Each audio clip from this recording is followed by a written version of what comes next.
Welcome to NTD Newsroom. I'm Don Mon. Iran launches a surprise missile attack on U.S. forces in Jordan, ending a pause in the fighting. President Trump vows retaliation as another major power enters the picture. Dr. Anthony Fauci invokes the Fifth Amendment more than 100 times before Congress. Now senators are weighing contempt of charges after newly released diary entries raise fresh questions about the government's COVID response. A bill sanctioning Russia and Iran is one step closer to passing the Senate, while lawmakers say the bill's main target is China. New Jersey refuses a Justice Department request for records after a voter registration error involving thousands of non-citizens. The legal showdown ahead. Prosecutors say the evidence is overwhelming against the man accused of assassinating Charlie Kirk, why they're urging a judge to send him to trial. The U.S. restricts imports of foreign-made humanoid robots and robot dogs, citing cybersecurity and supply chain targets and threats. Why the move is largely aimed at China.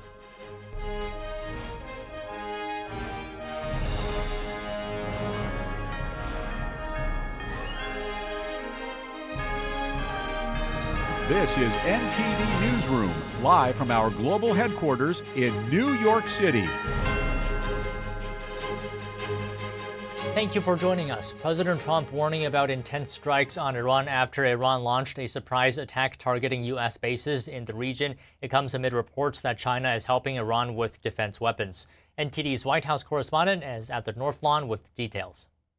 And President Trump vowing strong retaliation after Central Command says Iran launched a surprise attack on U.S. forces based in Jordan. And that renewed fighting, ending a pause in the back and forth strikes between the U.S. and Iran.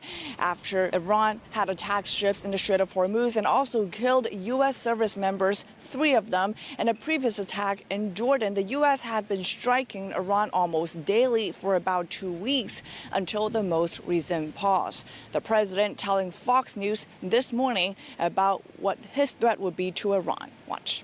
He went on to say, we'll be hitting them hard. They're going to get a beating. So clearly the United States is going to respond to what the president described as a surprise attack. The president says U.S. forces had just minutes to shoot down these incoming Iranian ballistic missiles. Though fortunately, Central Command says this time all Iranian missiles were successfully intercepted.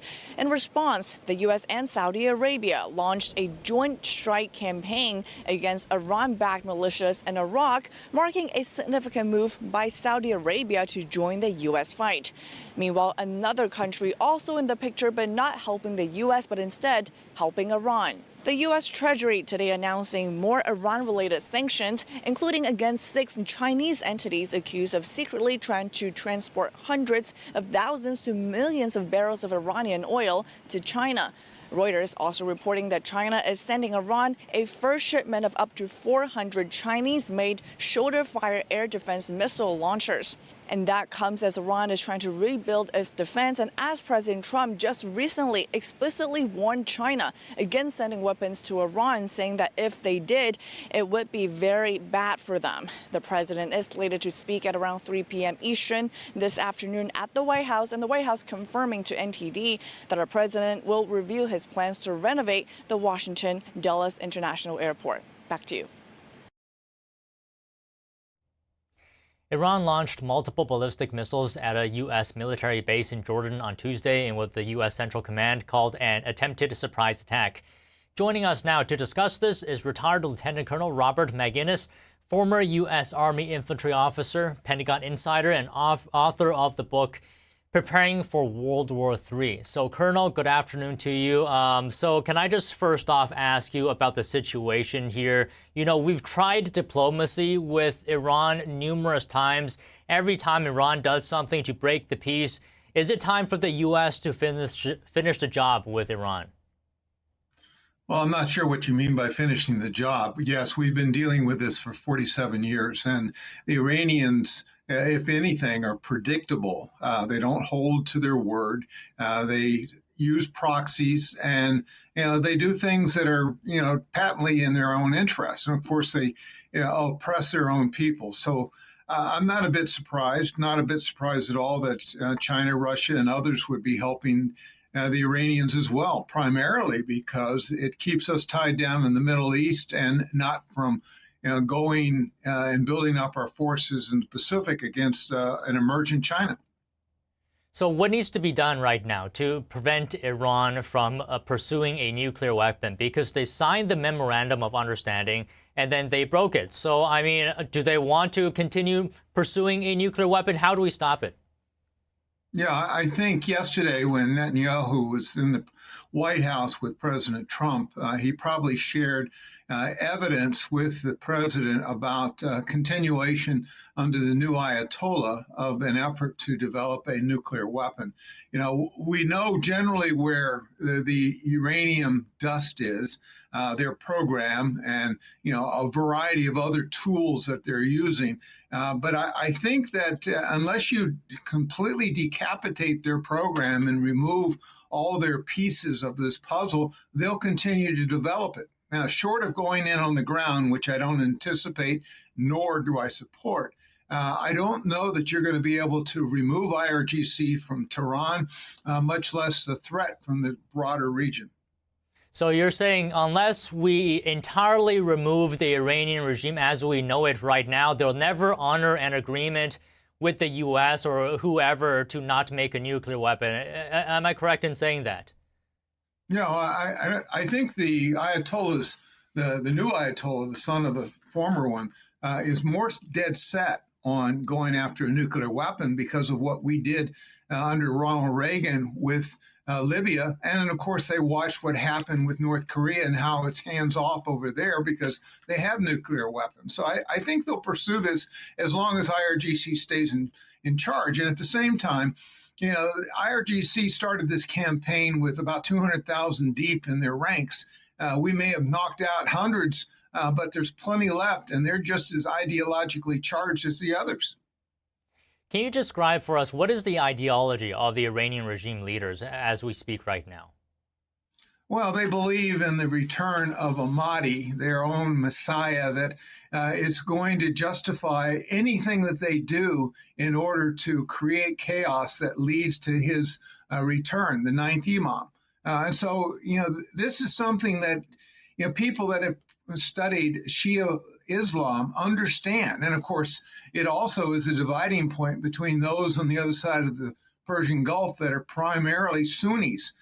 So the interfamily hatred is very strong. And so their grand Ayatollah is basically God on earth, their prophet that's dictating, the hard line take. And of course, anything that he points out as being disruptive or wrong, such as the United States and Israel, which they call for the death of, that's going to suit their purposes. And so it's very disturbing, but you can't change what's been ingrained in them from the very beginning.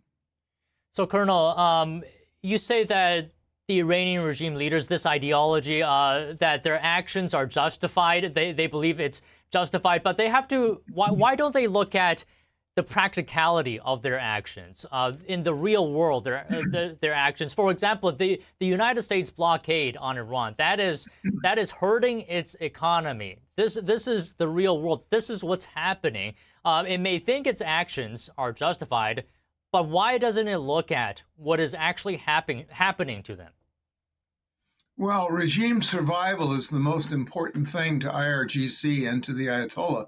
As Al Jazeera reported many months ago when this campaign started, that, they'd burn down the country before they would surrender control. And that's why they killed tens of thousands of their own people. This is not what we in the West are accustomed to dealing with. They are not, in our terms, totally rational. They're ideologically charged. That's why when you talk about people willing to commit suicide using a bomb to go kill so-called infidels, we don't understand that in the West. That's not what President Trump understands as deal making. So this is a very different regime, a very different threat, and one that is incredibly difficult to deal with. So is that why in this war, Iran is attacking countries like Jordan, Saudi Arabia, Bahrain, UAE, Qatar, and others, making more enemies than friends? Is that why they're doing this? You have to understand Shia and Sunni Islamists do not care for each other. They call one another evil. And so it's really like the McCoys and the Hatfields. They're divided very, very stringently. And even inside, obviously, countries like Iraq, which I've spent some time in, they're death enemies. They fight against one another. And even Iran and Iraq had a war in the 80s that killed arguably millions of people. So this is hard for us in the West to appreciate the division between the Sunnis and the Shia. On the west side of the Persian Gulf is predominantly, not all, Sunni, and certainly Saudi Arabia is. And that explains to a certain degree why the Saudis joined the U.S. in going after Iranian Shia militia that were attacking not only Saudi infrastructure, but U.S. forces. So this is a complex arena, something that a lot of people don't quite appreciate. Speaking of a complex arena, Colonel, we're hearing reports that China is helping Iran in this war. Would you be able to speak briefly on what has been China's role in all this? Well, just like when the President Zelensky was talking to President Trump yesterday, he said the Russians are helping the Iranians with targeting information. I have no doubt the Chinese have plenty of satellites up. They have, 1,500 or so, and they're sharing that intel with their good allies in Iran. They have a strategic relationship. What we've been trying to do is track down whether or not they're providing weapons. And of course, there are reports that they're providing parts of weapons to allow the Iranians to rebuild their arsenal. And of course, that's something every time we have a ceasefire, the Iranians are scurrying around trying to fix whatever weapon systems they have and make them ready for the next hostile exchange. So China, I have little doubt, is helping. Now, exactly how it is and how we're going to document this, I suspect the CIA and the Mossad and other intelligence agencies probably have a pretty good idea. We watch ships move around the world. We watch airplanes fly in. We watch ground movements. And all of that could very well, through Afghanistan or Pakistan or elsewhere, move kinetic types of material into Iran and be used against U.S. forces. So what does China get out of this, helping Iran? I mean, how does the CCP want things to go in this conflict? Well, they want to keep us tied down where we've been tied down for decades and decades. And, the CCP has no appetite for more U.S. forces in the South China Sea or the East China Sea, much less to help Taiwan or to rebuild capabilities in Guam or in the Philippines or in Southeast Asia. So, I think that's perfectly understandable. Now, economically, obviously, they're paying a higher price like the rest of us are for fuel. But, the Russians can provide additional fuel, as they have been to Beijing, in the wake of kind of the reduced quantities that Iran is able to ship out. But I suspect that that's part of the equation, but there's far more, because they want to keep us on our toes, and they would like to see President Trump, embarrassed, especially in the coming fall election, which, if something doesn't turn soon, I think it will bode poorly for the Republicans. All right, Colonel, I don't want to take up too much of your time. May I just ask you one last question here? The administration has been saying for 47 years, the Iranian regime has been exporting terror, has been attacking Americans. Do you think this this war, this conflict, whatever you want to call it, do you think it should have been done earlier? 47 years is a long time. Despite the price that Americans are paying, do you think it should have been done earlier to stop Iran from getting a nuclear weapon? And you described how crazy its ideology is. Do you think this should have been done earlier? Oh, of course. In 1979, I was in Germany, and we didn't have a CENTCOM at the time. Nobody in the U.S. military was watching what was happening in the Persian Gulf. And of course, 2 years later, we created CENTCOM and became aware of the hostility that's coming from the Iranians. I think under Jimmy Carter, of course, we failed with Desert One and subsequently against the proxies. This could have been taken care of long ago. In '82, we lost a couple hundred Marines there in Lebanon thanks to Hezbollah, which, of course, is a proxy of the Iranians. We have a long history with the Iranians. We should have taken care of this decades, if not 47 years ago. But unfortunately, we keep kicking the can. And yes, we've allowed the Russians, the Chinese, North Koreans, and others to assist Iran in enriching uranium. And now they're, arguably have all the pieces, even though they're probably for a nuclear weapon at the bottom of some pickaxe or Fordow or one of these other facilities that they've built inside of mountains. Well, all right, Colonel, well said. Good to speak with you today, and thank you for your time. Thank you. Dr. Fauci pleads the Fifth more than 100 times before Congress. How contempt charges could be next. More news after this break.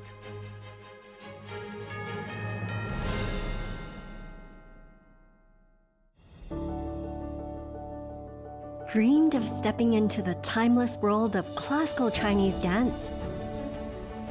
Now you can join the Shenyun Arts Proficiency Assessment Center. Build strength, flexibility, and expressive movements with expert guidance. It's more than dance.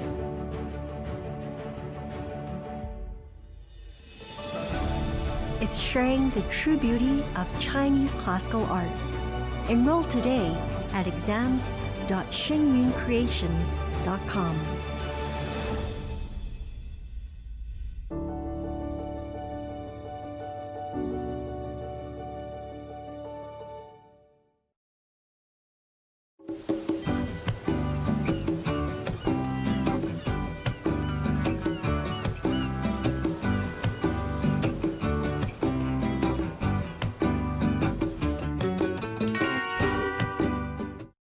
Hi, I'm Jane Seymour, and I spent years on TV playing a doctor. But I learned about the heartbreaking reality of heart disease and stroke when they touched my own life. My father nearly died before having a quadruple bypass and valve replacement that saved him. And my mom, who was my inspiration, suffered a stroke that took away her speech, her ability to move, and ultimately her life. To see someone so vibrant, so positive, who'd survived so much in life, be debilitated by a stroke, it was devastating, and also a wake-up call. And that's why I'm so passionate about supporting the American Heart Association. They're doing more every day to stop needless deaths. But they simply can't do their life-saving work without you. So please call now or go to helpheart.org.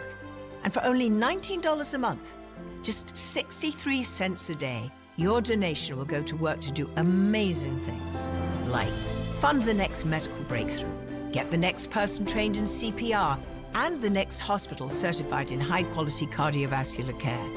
I hope that you'll open your heart right now and join me.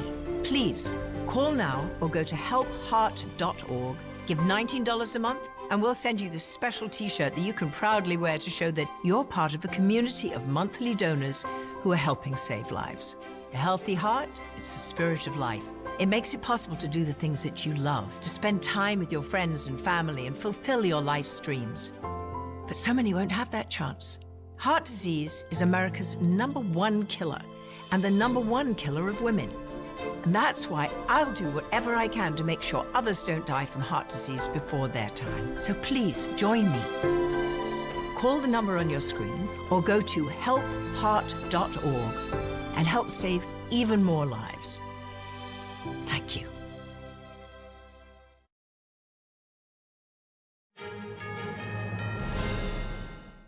Dr. Anthony Fauci pleading the Fifth Amendment to over 100 questions at a Senate hearing he was subpoenaed to attend on his handling of the COVID pandemic. NTD's Washington correspondent Jack Bradley joins us. So, Jack, what happened during the hearing? Well, it was quite a hearing indeed. Very unusual, Don. But Dr. Anthony Fauci refusing to answer senators at the Homeland Security hearing earlier today, which he was subpoenaed to attend. He was there under duress. Now, the former head of the National Institute of Allergy and Infectious Diseases invoked the Fifth Amendment more than 100 times during the hearing. That's despite President Biden preemptively pardoning Fauci in one of his last acts in office, despite no charges being brought against him formally. Here's what Fauci repeated to more than 100 questions from the senators. Watch. On the advice of counsel, I respectfully decline to answer based upon my rights under the Fifth Amendment to the Constitution.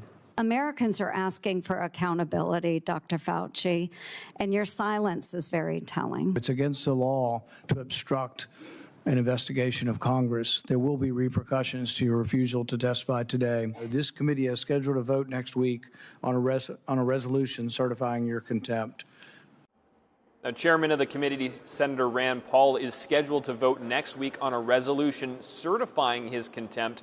And speaking of Fauci's counsel there, his lawyer, David Schertler, was removed from this hearing for trying to speak to senators during the hearing. Now, usually only the witnesses speaks at hearings like these, but for repeatedly interjecting, the chairman threw him out. Watch. Sit quietly and don't say another word. I said, sit quietly, you are not recognized. Another word and you're gone. Security, please remove him from the room.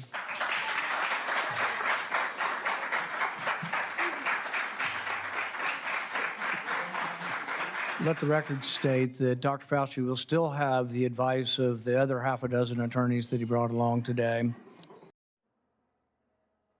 Now, during this hearing, Senator Gary Peters, the top Democrat on the committee, said that this hearing was biased in trying to reach a predetermined conclusion, and the other Democrats who were present there on the committee shared that sentiment, though not that many showed up. But earlier this morning, President Trump saying in a Truth Social post, saying this, quote, "I said from the beginning that the virus came from the Wuhan laboratory in China. Fauci strongly disagreed, always trying to protect China." Now, the hearing unfolded following Senator Paul's release of a diary that Fauci wrote while he was leading the government's response to the COVID pandemic.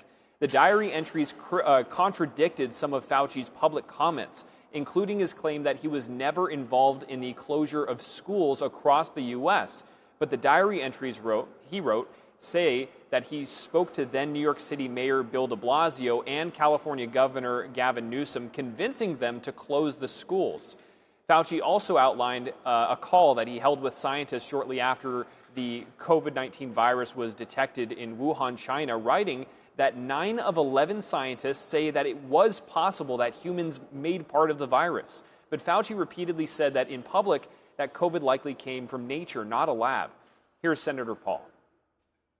The real question is, was it dangerous? Was it a wise decision to fund this? And you haven't deviated from that. You've never admitted that it could have been a mistake funding this research in China. A pardon may protect a person from criminal prosecution, doesn't rewrite history. It does not erase documents. It does not convert a misleading statement into a truthful one. And it does not prevent Congress from establishing what happened. There will be another pandemic. There will be another crisis. And there will again be officials who insist that uncertainty must be hidden for the public's own good. Now, Fauci also said that his agency never funded gain-of-function research, which is the experiments of making a virus more deadly and infectious. But the Office of the Inspector General later found that Fauci's department did fund this kind of research, and adequate oversight was not carried out for the experiments. At the same time, the Trump administration has just stopped gain-of-function research in the U.S., saying that this type of research threatens lives and America's economic and national security if not properly restricted and controlled. So over the next week, Senator Paul says that he will push to hold Fauci in contempt of Congress for repeatedly refusing to answer questions on Capitol Hill. Back to you, Don. An eventful hearing despite him not answering questions. Jack, thank you for the report. Senator Rand Paul was speaking to reporters right after the Fauci hearing. Take a listen. This has probably never been tested legally if you've been granted complete immunity. We didn't grant him immunity, but the president. President Biden granted him complete immunity. With the grant of immunity, do you still need Fifth Amendment protections, or do they apply? So, and telling that all he had to do today was tell the truth. If he testified and told the truth, even if he admitted to destroying thousands of records, which we think happened, There's no penalty that attaches. It would just be the truth. He's exercising a constitutional right. Are you saying he's not legally allowed to do that? No, I think the courts will have to figure out whether or not, if you have a complete pardon, whether you have liability against incrimination. Can you incriminate yourself if you have a pardon? I think it's going to be a question for the courts. Would you hold Dr. Fauci in contempt? Do you think that you would have the votes in the Senate? That's the vote that will happen in committee next week. It will be in contempt of Congress. House Oversight Committee Chairman James Comer also issued a statement after the Fauci hearing. Comer said Fauci is, quote, trapped by the many lies he repeatedly told the American public. He said if former President Biden's blanket auto-pen pardon is valid, Fauci should not be able to refuse to answer questions. Comer said Fauci chose to protect himself instead of providing answers to the American people. Comer also pointed to the release of Fauci's diary. He said the diary should have been provided to the House Oversight Committee last Congress, but were withheld by then HHS Secretary Becerra. He said the committee will ask Fauci if he stands by his previous testimony. Comer said Fauci must be held accountable. Senate Majority Leader John Thune is speaking to reporters on Capitol Hill right now. Let's listen in. Last day is the thing he cared most passionately about. It's something he's worked on for the past year, and I think we all, both Democrats and Republicans, realize not only would this be a great tribute to him and his work and his legacy on national security matters, but it would also be something that would really give the president a tool at his disposal to try and end the war in Ukraine. Ukraine is now the largest conflict, literally, since World War II in Europe. And the Ukrainian people have been resilient, worked really, really hard to try and bring this war to an end. But as long as Putin has Russian oil and gas money, he's able to continue this war. And what this sanctions bill would do would basically cut that off. And Lindsay also cared passionately, as you know, about the Middle East. And so the sanctions on Iran, I think, complement what's in the underlying bill. But the fact is there are 62 co-sponsors on the bill. We had a motion to proceed vote on it yesterday that got 86 votes in the Senate. It is a bipartisan bill. It's an important bill for this country and for our national security interests. And it's something that I hope we can proceed with and ultimately pass, get across the finish line here in the next few days. Yeah. Would you advise the Justice Department to listen to the concerns of John Cornyn and make it clear in writing that this weaponization fund is dead once and for all? I think that's an issue between right now the White House and Senators Cornyn and Tillis, but yeah, I would encourage them to sit down, which I think they are, and trying to come to a resolution there so that the markup can continue tomorrow and we can get Todd Blanche ready for the floor. Would you move it to the floor? It takes 60 votes to break a filibuster on a contempt of Congress resolution. Are you for contempt of Congress for Anthony Fauci, and based on that, could that get through? I think it's first off, it'll be a question for Senator Paul as the chairman of the HISGAT committee and the members of that committee. But certainly his answers today were completely inadequate. And I think that's certainly an option. But how do you feel about I think that's an option that ought to be available to us. What he did today in front of that committee was inexcusable. Senator Thune, some of your colleagues coming out of the chairman's meeting today said the Senate is simply not ready to do a budget vote-a-rama next week.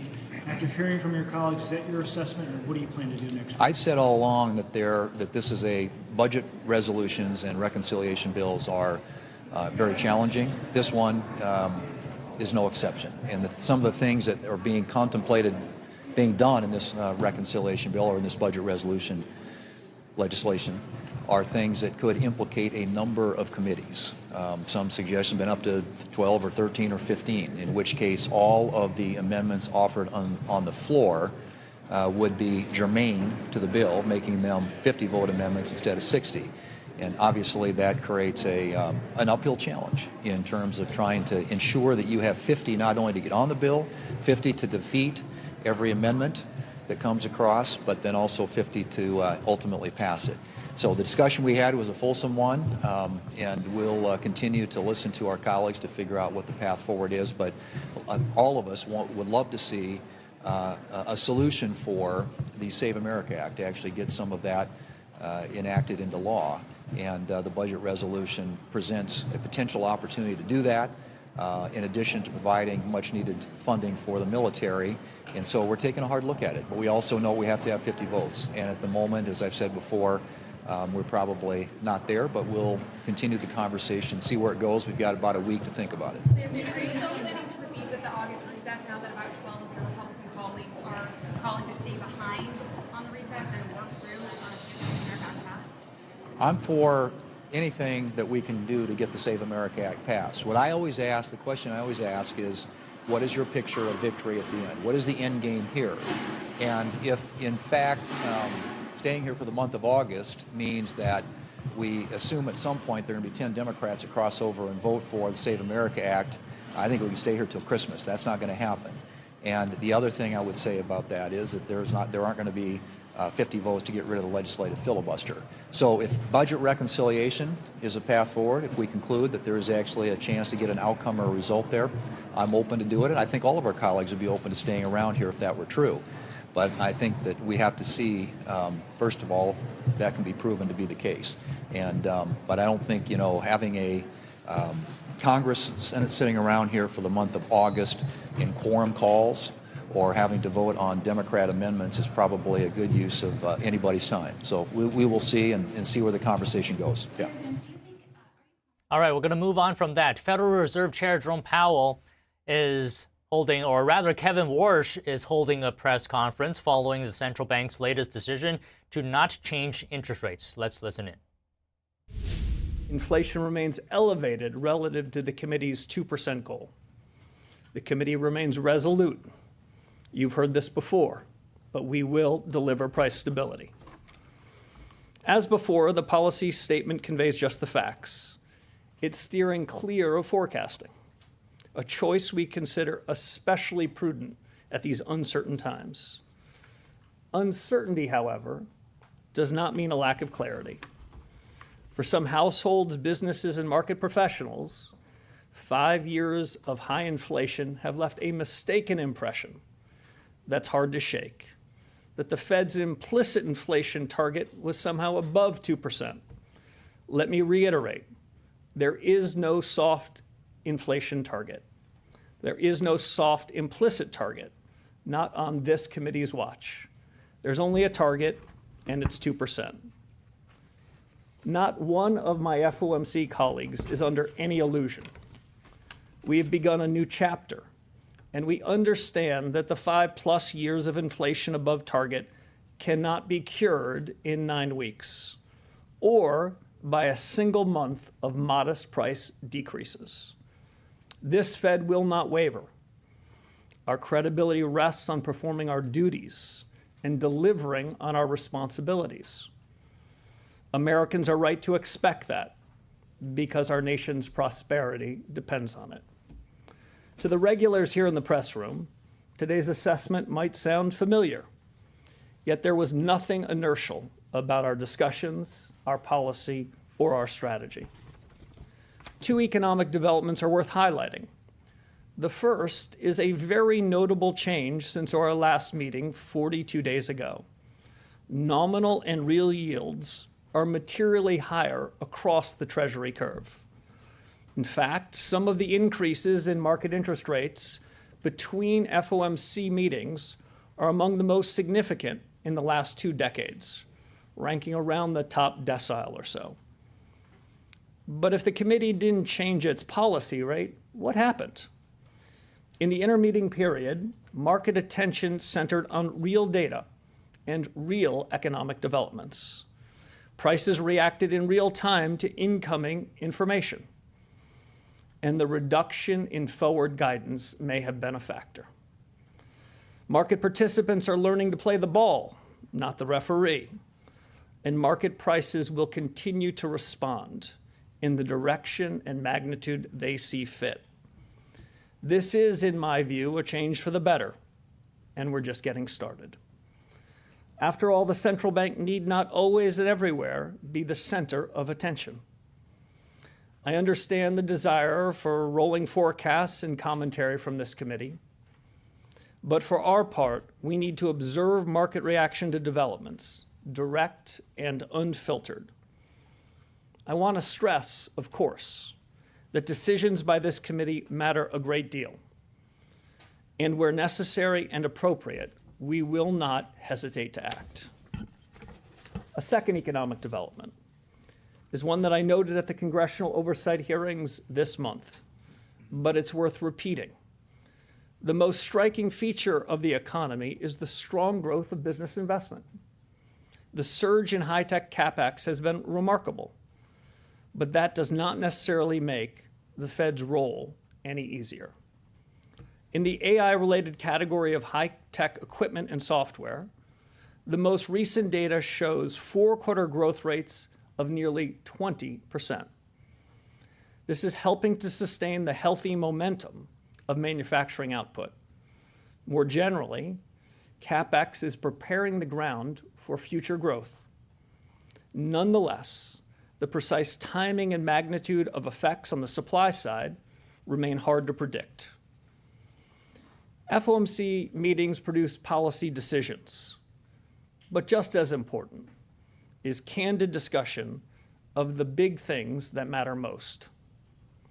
That too is a priority in this new chapter at the Fed. In our meeting, vigorous discussion centered on four questions, which I will enumerate. First, we talked a lot about the implications of the past 5 years of high inflation on the current policy conjuncture. To echo an old phrase, has the past really passed? Second, my colleagues and I considered the economic shocks of recent years, strained supply chains arising from the pandemic, military conflicts, energy supply disruptions, substantial increases in tariff rates, and yes, the surge in AI-related investment. These differ in their sources. Do they also differ in their effects on output and employment? Third, we took up the related question of price increases arising from shocks. The business CapEx boom, for example, is driving up prices of memory and logic chips and associated AI infrastructure. Do these changes indicate a broader inflationary dynamic, or do we just focus on them because they are under the bright streetlight? Finally, we discuss monetary policy tools and strategies for achieving stable prices. If, as the Fed has long held, interest rate policy should be its primary monetary policy instrument, how much accommodation are we getting from the balance sheet? In all of this, our work is advancing at the Fed. We're asking the right questions. And in this consequential time, we know how very much depends on getting the right answers. Of course, you've all arrived with questions of your own, so let's turn to them now. Let's start with Steve. Thank you for taking our questions, Mr. Chairman. Sure. And that was the chair of the Federal Reserve, Kevin Warsh, speaking after the central bank holding interest rate steady, saying that the central bank should not be the center of attention. And he's saying that the lack of forward guidance under his leadership is beneficial, and saying that the Fed's 2% inflation target has not changed. All right, let's move on from that. New York City Mayor Zohran Mamdani is implementing the pied-à-terre tax on luxury second homes in New York City. Joining us now to discuss is Bobby Ancox, political and legal analyst and fellow at the Brownstone Institute. So, Bobby Ann, good afternoon. Thank you for being here, as always. So first of all, can you just walk us through this new tax? What is it? Sure, yes. So this is a new tax. It was passed by Kathy Hochul and the New York State Legislature at the request of Mayor Mamdani. And it is an additional property tax. So everybody has to continue paying their property taxes. This is an additional tax that they have to pay now every year. And it's calculated based on whether or not your home in New York City is owner occupied most of the year, or is it a second home where you live outside New York City as your primary residence, and then you have this second home inside New York City? If you do, then and your property is worth a certain amount of money, then you will be facing an additional property tax every year. So that number differs whether you have a 1 to 3 family home or if you have a co-op or a condo in the city. So the tax rate is much higher if you own a co-op or a condominium in New York City. The rate starts at 4% of the value of your co-op or condo, and it goes all the way up to 6.5%. And if you own a property that's a 1 or 2 or 3 family home in New York City, the tax rate goes from just under 1% and can go all the way up to 1.3% or so.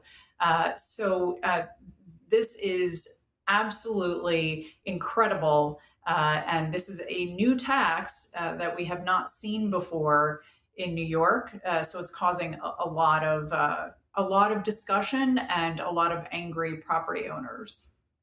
So, as you said, this tax applies to those who are not living in New York, in their New York home full time. So Mamdani is saying these part-time residents, they still benefit from New York's public services, but they contribute less than full-time residents. So this tax would then help the city fund its services without increasing taxes on ordinary New Yorkers. This is what Mamdani is saying. Is this fair? Well, clearly it's not fair. I mean, first of all, his statement is untrue. People that live outside New York City more than they live in New York City, so their primary residence being outside New York City, are not using the New York City resources. They're not draining the resource system because this is their second home in New York City, right? So they're spending less time in the city and more time outside the city. So there is no logic to his propaganda. So it's completely baseless statement, and it's not based in fact. So no, I disagree with that statement. And he really is just glazing over the issue. The issue is he had a $12 billion with a B, $12 billion budget deficit in the beginning of this year. And, this is his first year in office, and he needs to close his budget gap. And so he got Albany, Kathy Hochul, and the New York State Legislature to impose this tax. It is now a law. It will go into effect. And meanwhile, it's not even going to cover. It's not even going to cover a small fraction of his budget gap. It's estimated that this will generate about $350 million a year in additional taxes for the city, but that's nowhere near the $12 billion budget gap that he had. So why does he not reduce spending to try to cut the deficit? I mean, isn't that an obvious solution? Yes. In fact, I think you should run the city, Don. I mean, this is just such a simple answer, right? When you have a tremendous budget gap like that, you don't just look around and say, well, where can we get more money from, right? What you do, what everybody does in their household, because everybody lives on a budget, right? What you do in your household is what the government should be doing. You look around and you say, well, hang on, am I wasting any money somewhere? And we've seen some recent independent journalist reports about the fraud going on in New York City, particularly with the Medicaid program. And, look around, see where you have waste happening, see where there is fraud and where you're bleeding money, and then you fix that. And that right there, if New York City cut out all of the fraud that's going on in the budget and the city spending, I bet you anything that $12 billion budget gap would go away. I mean, it's absolutely ridiculous. And then, yes, look and see where you can cut. This is just logic, right? This is economics 101. But this is not what you do when you want to destroy a city and you want to turn what was once the greatest capital and financial capital of our country, of the world, when you want to turn it into a socialist regime. What you do is exactly what he's doing. You impose more taxes on the highest earners in the city, and you drive away your base, which is what's providing you with your tax dollars. So, logically, yes, he should certainly be looking to cut any sort of fat and extra spending and get rid of the waste and the corruption and the fraud. But that's not what he's doing. He's just raising more taxes. Well, I'll say one thing. I don't know how well I would run New York City, but one thing I wouldn't do is I wouldn't redistribute wealth from the rich. And another thing, I wouldn't set grocery prices. I'll just put that out there. But let me ask you this, because there's another point of contention in what Mamdani is doing. What is the justification of publishing the addresses of 30,000 owners of properties worth more than $5 million? Right. So, this is actually a horrendous thing that he did. He created a database and he and Kathy Hochul were saying it was only going to be about 31,000 properties in New York City that would fall under this proposed tax when they were proposing it at the time. But the list that he published, which is searchable by anybody, the list has almost 1 million property addresses and owner names. So it's not 30,000, it's over 950,000 property addresses and owner names in the database.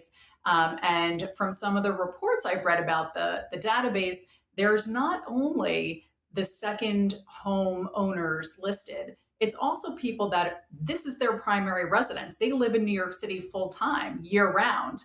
So their name and their property address shouldn't even be on the list. And then you have other situations where I've read reports saying that there are homes on the list that wouldn't fall under the tax bracket because for co-ops and condos, the tax starts if your property is worth $1 million or higher. And there are properties on that list that are worth less than $1 million. And for 1 to 3 families, the magic number is if your property, your 1 to 3 family home is worth $5 million or more. That's what triggers the tax. So, there are names and addresses on that list that shouldn't even be there. And 950,000 properties and individuals on a searchable database is quite different than 30,000, which is what Mamdani and Hochul were saying that number would be. So again, more lies, more deceit. It just, where does it end?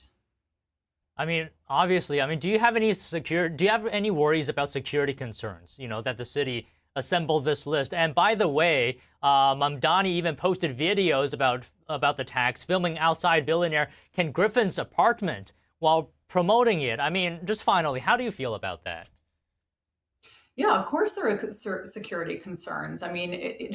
How could you not be concerned if your name and address is being published for anyone to look up in this database? And the key is not just that, hey, you live in New York City and here's your address. It's that, oh, you are so wealthy.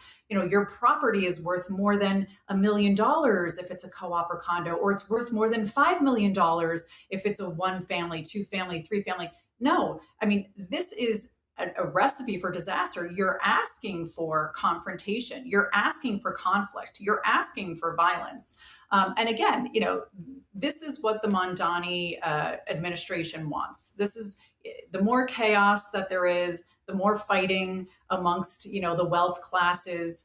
This works well for them because they can come in then with, a more strict iron hand and put in more restrictions and regulations and rules and laws that everybody has to follow. So it's all planned out and it's all propaganda, and it's very upsetting to see happening to, again, what was once the greatest city in the country and certainly the financial capital of the world.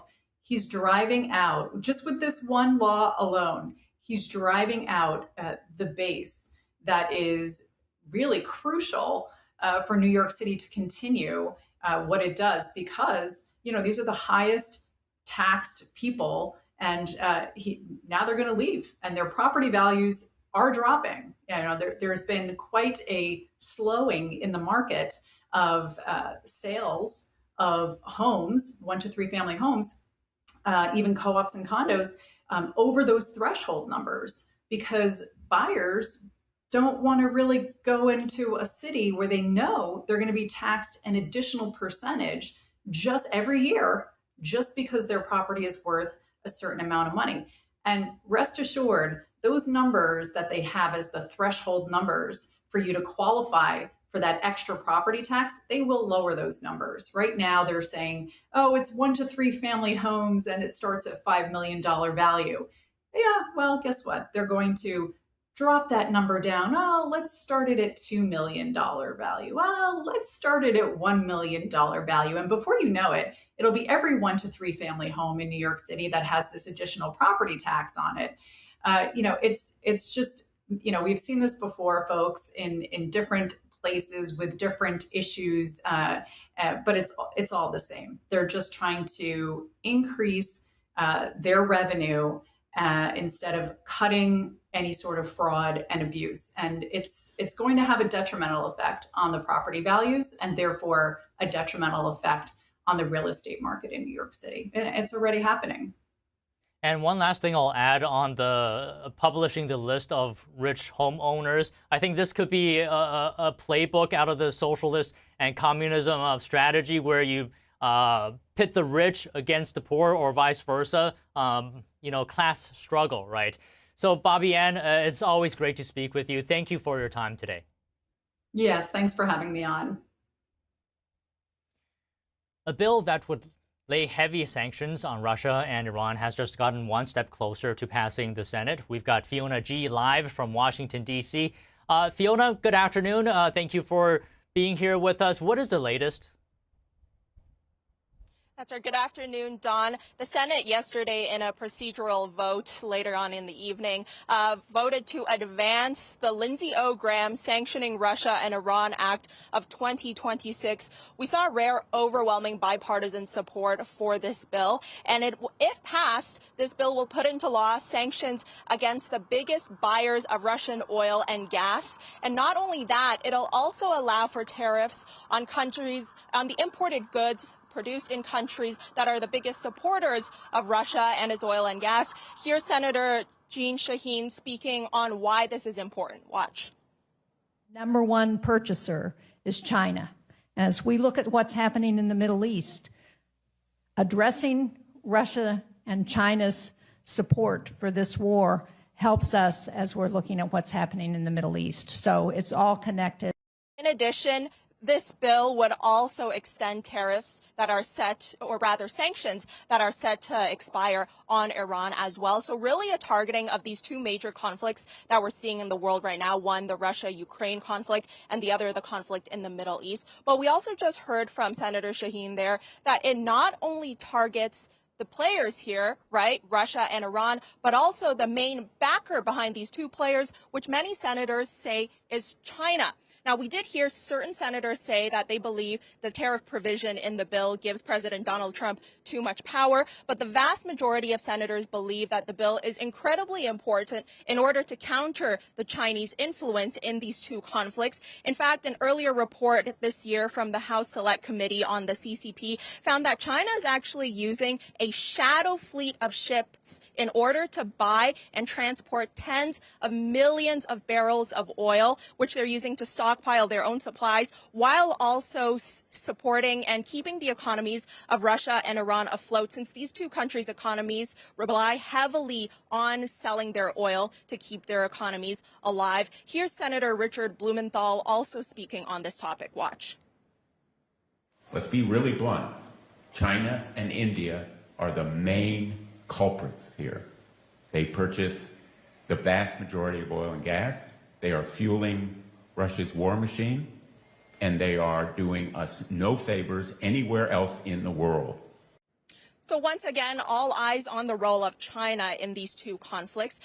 This bill was advanced in honor of the late Senator Lindsey Graham, who was a co-author and very, very vocal supporter of this bill. In fact, the procedural vote last night happened just hours after the late senator's funeral services ended here in Washington, D.C. He was a very, very big proponent of supporting both Israel and Ukraine. On this topic, actually, yesterday we saw those two leaders. We saw Ukrainian President Volodymyr Zelensky and Prime Minister of Israel, Benjamin Netanyahu, here in Washington, D.C., having separate talks with President Trump.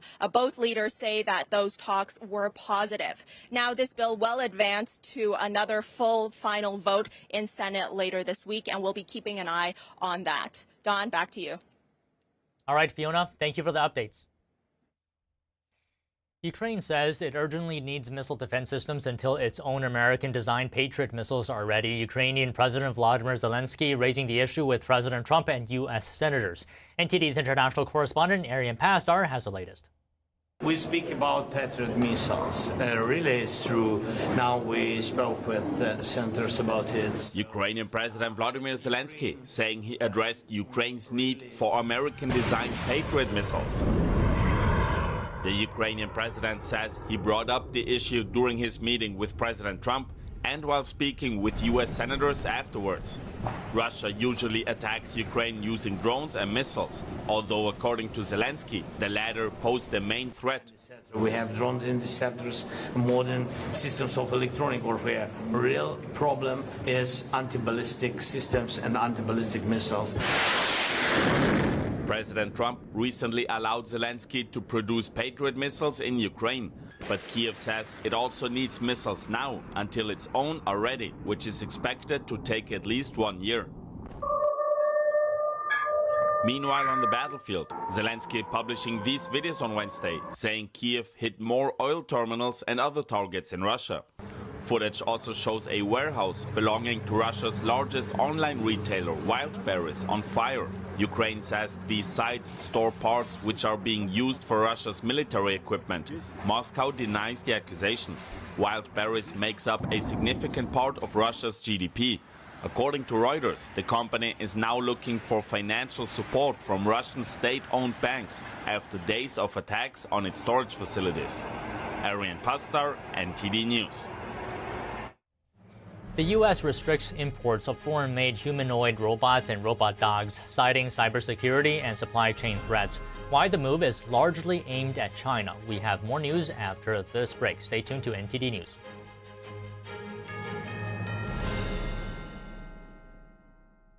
If you're out there and you're watching this message, we need your help and we need it now. This is a typical day at the outpatient department. Every day, we see very many cases of children with severe pneumonia. All these children need to be seen, and they all need to be seen today. This is baby Priscilla. She's 7 months old. When a child has pneumonia, you really need to move quick. This is like an infection in the baby's lungs. It really hurts for this child to be breathing. It feels like someone is squeezing your chest. If Priscilla doesn't get antibiotic treatment, it could lead to death. We need your support right now to help save children's lives like Priscilla's. Please call or go online to givetosave.org and give just $10 a month, only 33 cents a day. You can help us provide life-saving medicines, food, and essentials to children in the most need. The problem we have is we simply do not have enough medicine. It's very heartbreaking to see a child suffer like this. Please help children like Priscilla before it's too late. All we need are 1,000 monthly donors. Please call or go online with your monthly gift of just $10, only 33 cents a day. Your donation can help secure additional grants, which can multiply the impact of your support 10 times. And when you call with your credit card, we will send you this Save the Children tote bag as a thank you for your support. With your help, we can save more lives. So please help us. Your small monthly donation of just $10 could be the reason a child survives. Please call or go online to givetosave.org to help save lives.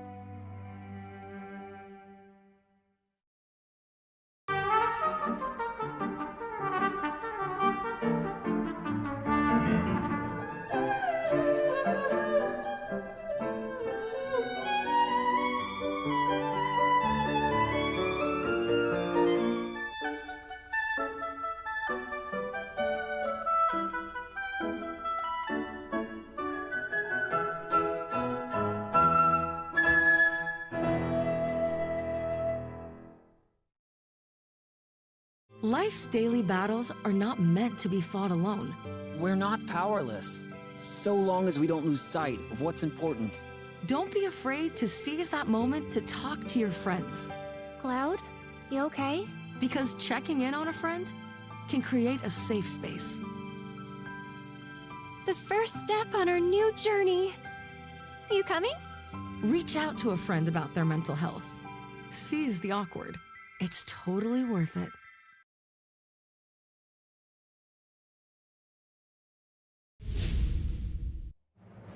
Welcome to NTD Newsroom. I'm Don Ma. President Trump vowing a beating for Iran after the regime's surprise attacks on U.S. forces, and the president about to unveil his next major D.C. beautification project. Dr. Anthony Fauci invokes the Fifth Amendment more than 100 times before Congress. House senators are weighing contempt of charges after newly released diary entries raised fresh questions about the government's COVID response. The Federal Reserve is holding interest rates steady. More on the Fed's assessment of the current U.S. economy. New Jersey refuses a Justice Department request for records after a voter registration error involving thousands of non-citizens. The legal showdown ahead.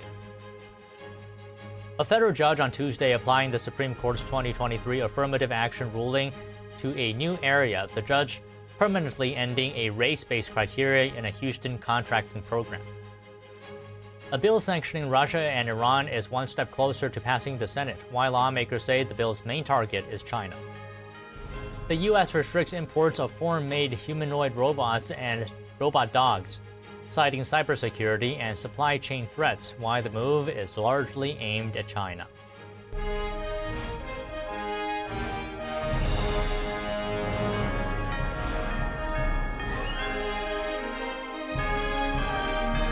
This is NTD Newsroom, live from our global headquarters in New York City.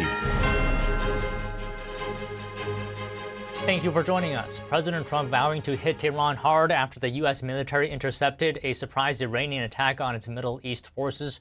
We're now joined live by NTD's White House correspondent Mari Otsu at the North Lawn. So Mari, good afternoon. What is the latest from the president on Iran? Hey, Don, good afternoon to you. Yeah, that's right. Well, President Trump in an interview with Fox saying that he's going to be hitting Iran hard in response to those surprise attacks on a U.S. base in Jordan there. That's after the U.S. military successfully intercepted those ballistic missiles on U.S. forces. And then the U.S. and Saudi forces then struck Iran-backed terrorist sites in Iraq. The president also in that interview with Fox calling those Iran-backed militias a, quote, cancer on the world in that interview, saying he's considering additional warnings against Iranian proxies and their link to the Iranian regime. Now, this is also coming as the U.S. continues to squeeze Iran economically, with the U.S. naval blockade on Iranian ports now having redirected 20 commercial vessels just moments ago, announcing disabling 2 and boarding 2. It also comes as the War Secretary Pete Hegseth is meeting in Washington with Israeli Prime Minister Benjamin Netanyahu. That's just a day after President Trump met with both Netanyahu and Ukrainian President Volodymyr Zelensky here at the White House. Now, we're expected to hear from the president very soon. He's expected to unveil with Transportation Secretary Sean Duffy a renovation of Dulles Airport in the Oval. Here's the president at a cabinet meeting back in December previewing the renovation. Take a listen.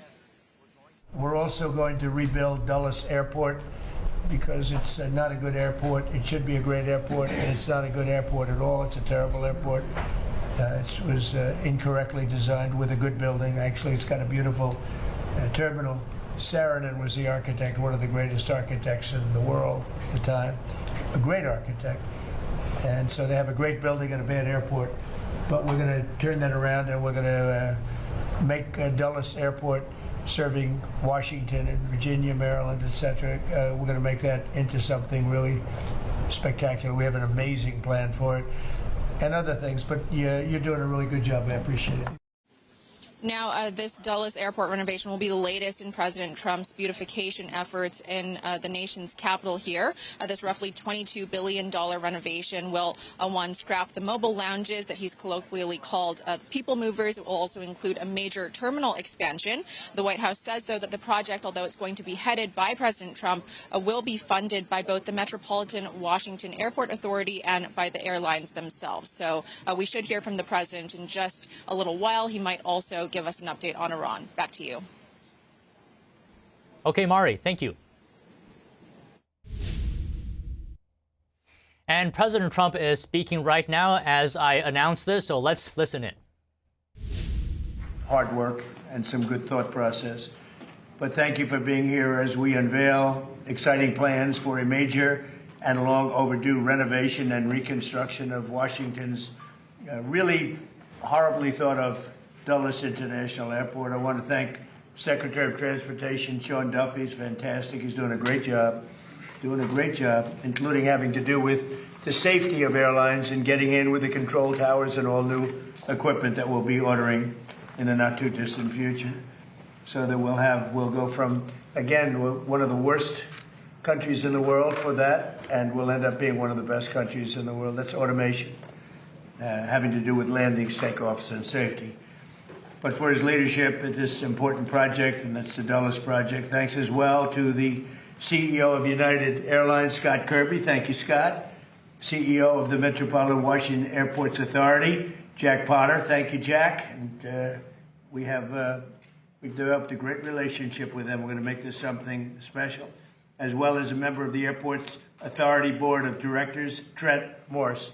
Thank you, Trent. Thank you very much. Dulles Airport is the primary international gateway to our nation's capital, which is now one of the safest cities in the country. It's one of the hottest cities in the country. We are the hottest country in the world.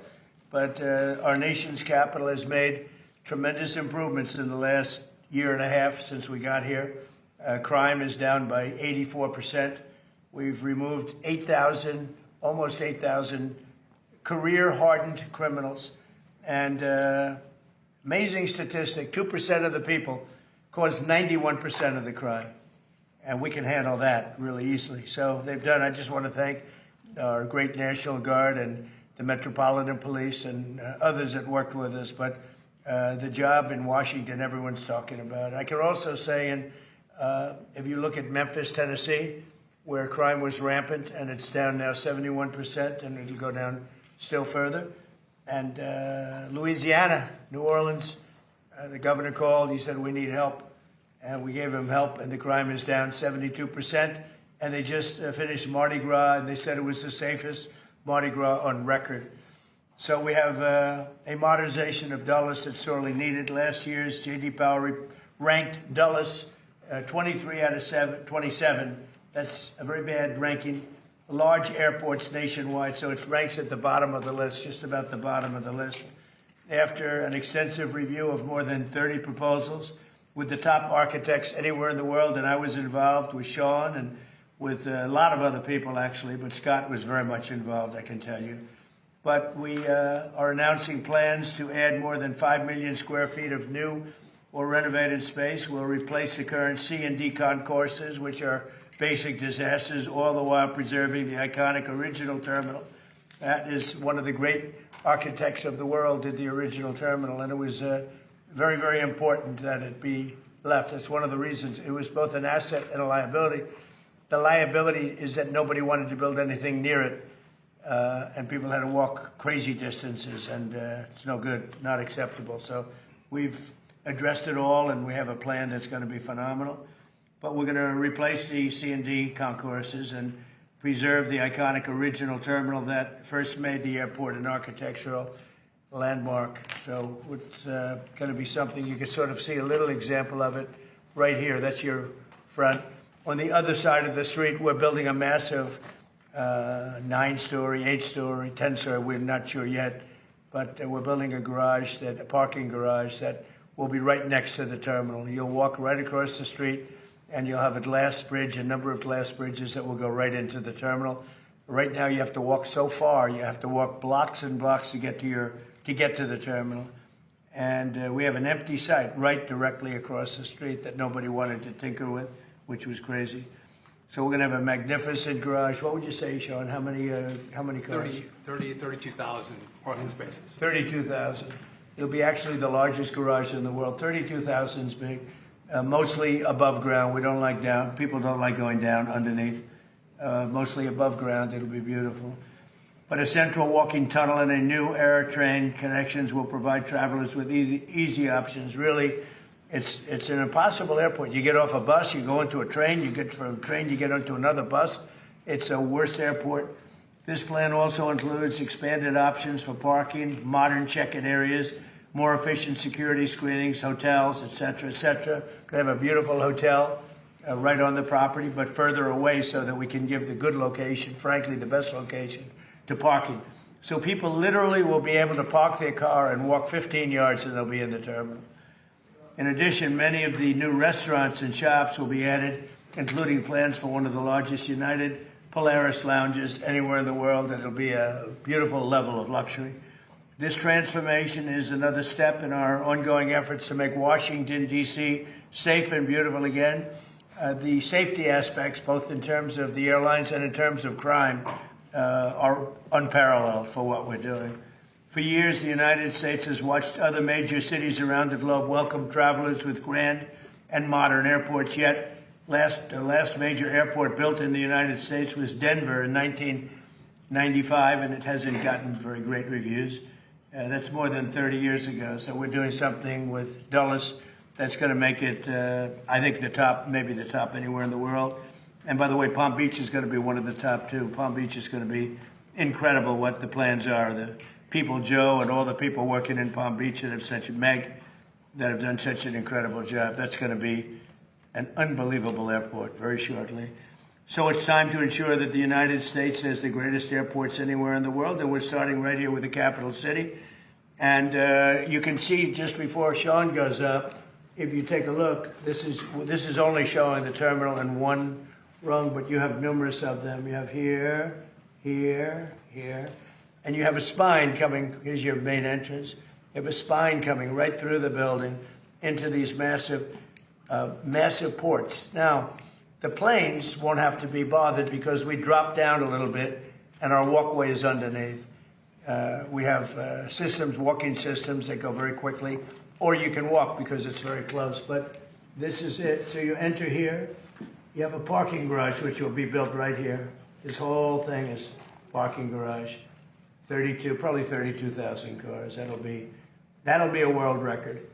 And very convenient. And then you'll have glass tunnels that go into the airport right from here. So you'll be one story above. This road stays, beautified and stays.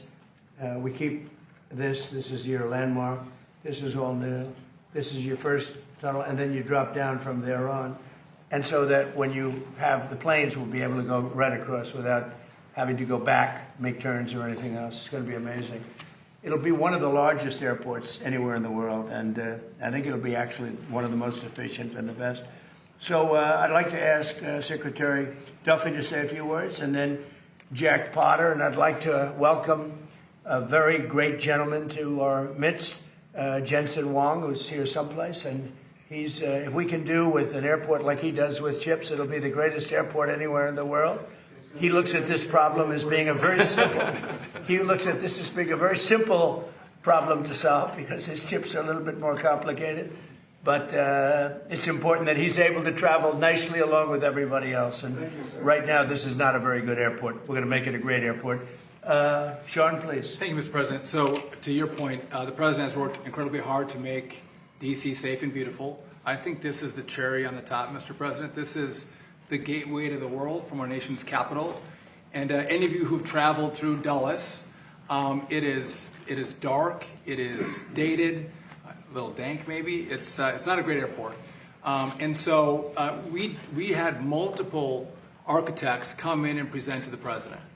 And we are blessed that not only does he give us time to really important matters, but he gave his building skill to take the best of all the designs and come up with this concept. So just if I could quickly point out, we keep the Saarinen building, so that's going to be the foyer, a whole new head house. We are going to get rid of the people movers, Mr. President. So if you don't know what these are like elevated buses. It's kind of like, it looks like it's from Star Wars, if you will.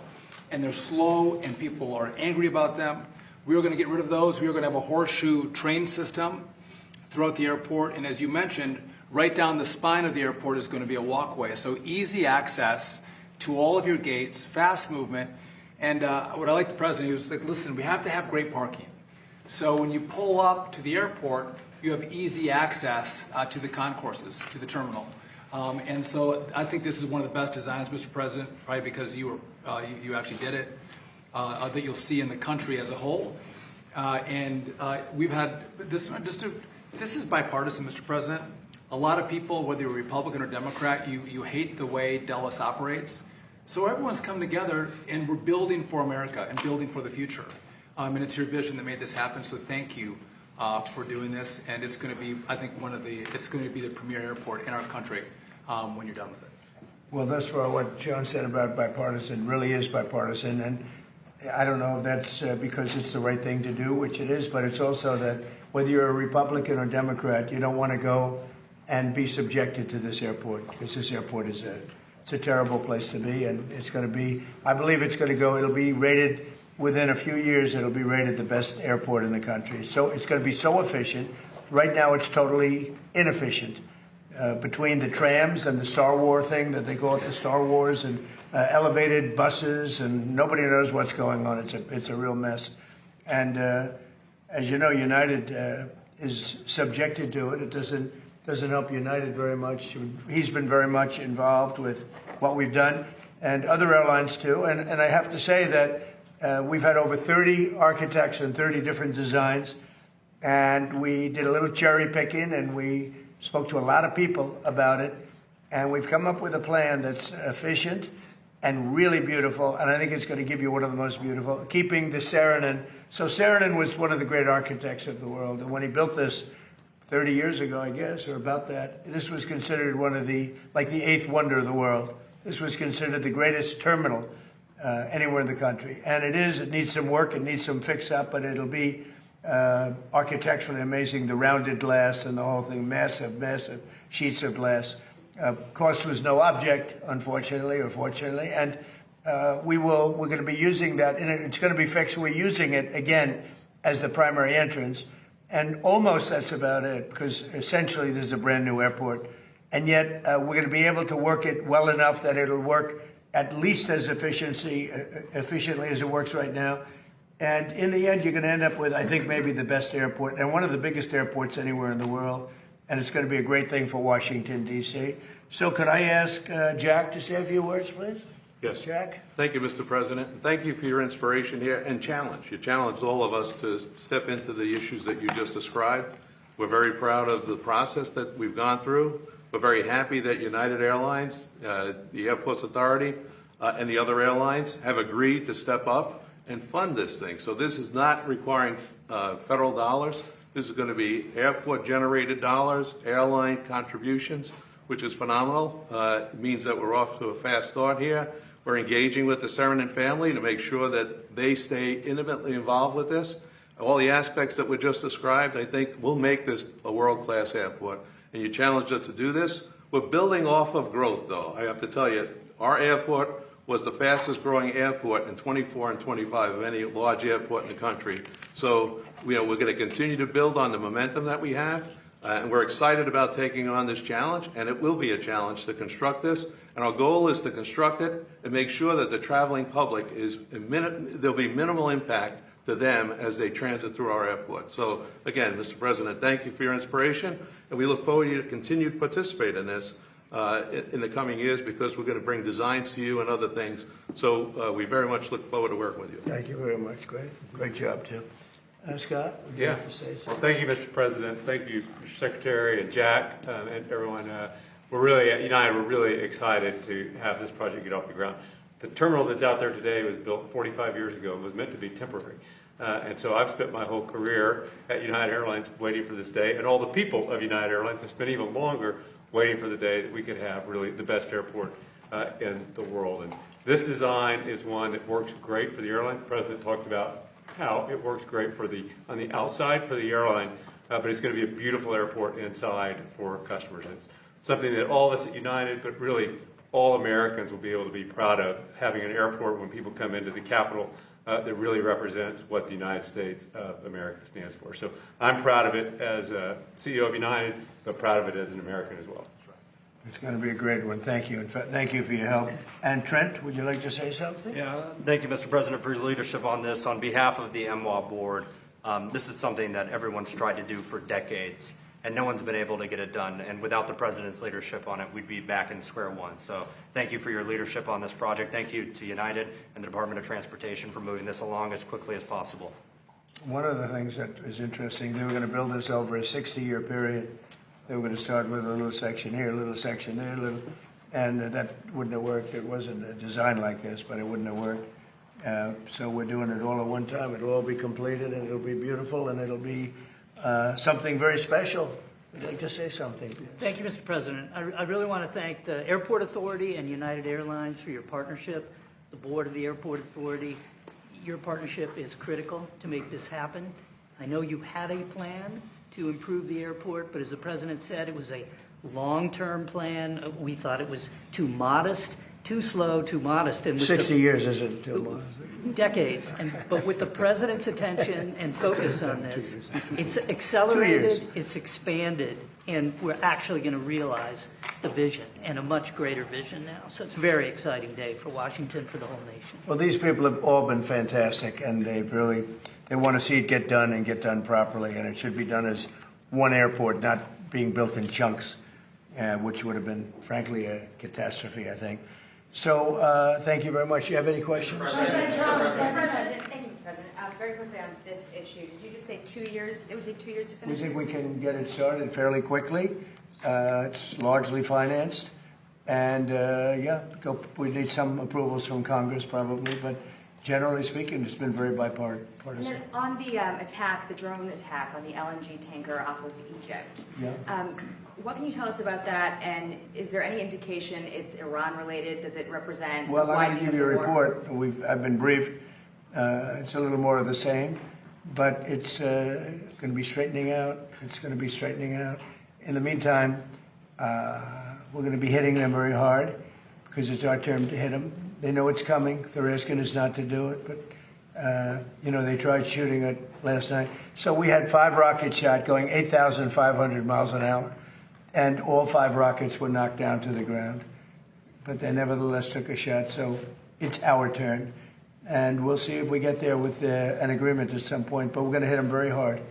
Mr. President, first on this, is this expected to affect any incoming or outgoing flights? No, we think we can do it without a lot of disruption, very little. And then it might even be better. On Leader Thune, what's your reaction to him saying that there's no evident path to success on killing the filibuster or passing the Safe America Act? Well, that's too bad for him. I mean, that's too bad for him and too bad for the Republican Party. Do you believe that? He's got the votes. He should get it done. He should be able to get it done. Mr. President, thank you. Dr. Fauci invoked the Fifth Amendment more than 100 times today. Yes, Senator Rand Paul said he's going to hold a vote on holding him in contempt of Congress. Do you think Dr. Fauci should face repercussions for this? Well, I watched the whole thing today, but more importantly, I was a part of the whole Fauci. I inherited Fauci. He was here from the 1980s, so I had him for a period of time. And I disagreed with him on a lot. I would have had to close down the whole country if I listened to him. I went the Federalist way, which is basically let the governors decide. And generally speaking, the Republican governors did very well. The Democrat governors did not very well. But Fauci wanted to have nobody wearing masks, if you remember, and then everybody had to wear 5 masks, as many masks as you could get. I mean, made a lot of mistakes. And he wasn't a big factor for me. He was a very big factor for Biden. And if you remember, even though we were prime time in terms of that whole disaster of COVID, fewer in the Trump administration than in the Biden administration. We ran it well. Operation Warp Speed was talked about as being one of the great success stories anywhere in the world, actually. And we did a good job. But many more people died under Biden than died in the Trump administration from COVID. COVID was a disaster, but Fauci did not help. Mr. President, do you think that the DOJ should reopen the investigation into the auto pen, specifically pertaining to Fauci? Well, the only thing you can really think about is the auto pen, because the most powerful thing the president has, they say, is the power of pardon. So he was pardoned by Biden. And I respect that. I know how powerful it is. It's a very powerful, they say it's literally the most powerful thing a president has. Now, whether or not I sign my things directly, always, almost everything I sign directly. You're witness to many of them. He signed very few. The only thing I know that he signed was Hunter Biden's pardon, but I'm not sure that he signed. He probably didn't sign this one. So I can't tell you what the law is. I've heard that you have to have a lot of proof. You need to have letters. You need to have all sorts of things that the person operating the auto pen has to know exactly what it's all about. He didn't know what it was about because I saw him testify. So maybe there's something on the auto pen. Other than that, the power of pardon is very powerful. One question briefly on the... Thank you. Beth Turner, GB News. We've just heard you talking about another example of American excellence. That's really what this is. It's a project where you're striving to be the best in the world. As a Brit, that's really striking to me. You've had a couple of weeks to get to know our new Prime Minister.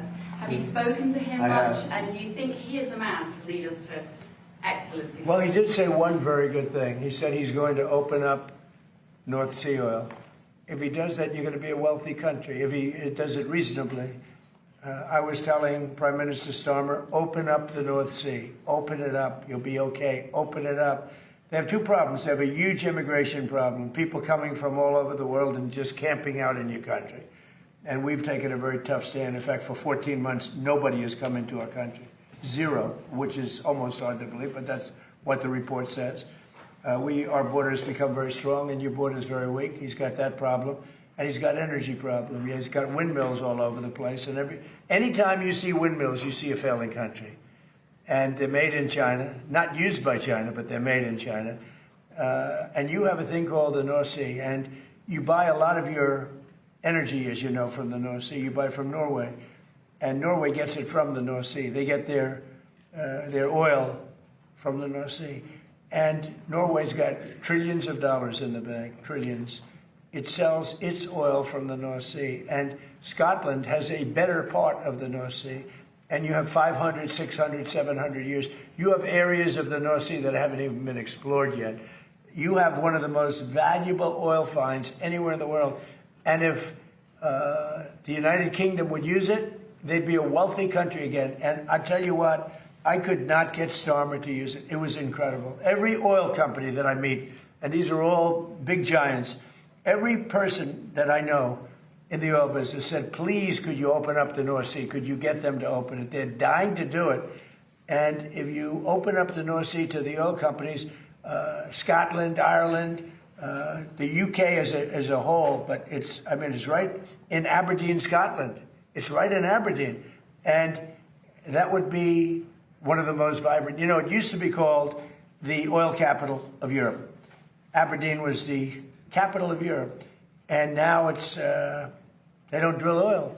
And nobody can understand why. You have it's among the finest oil, it's the best oil anywhere on the planet. And it's unbelievable plenty. You don't have to pay Norway triple what it costs them to take out. You have your own oil and gas.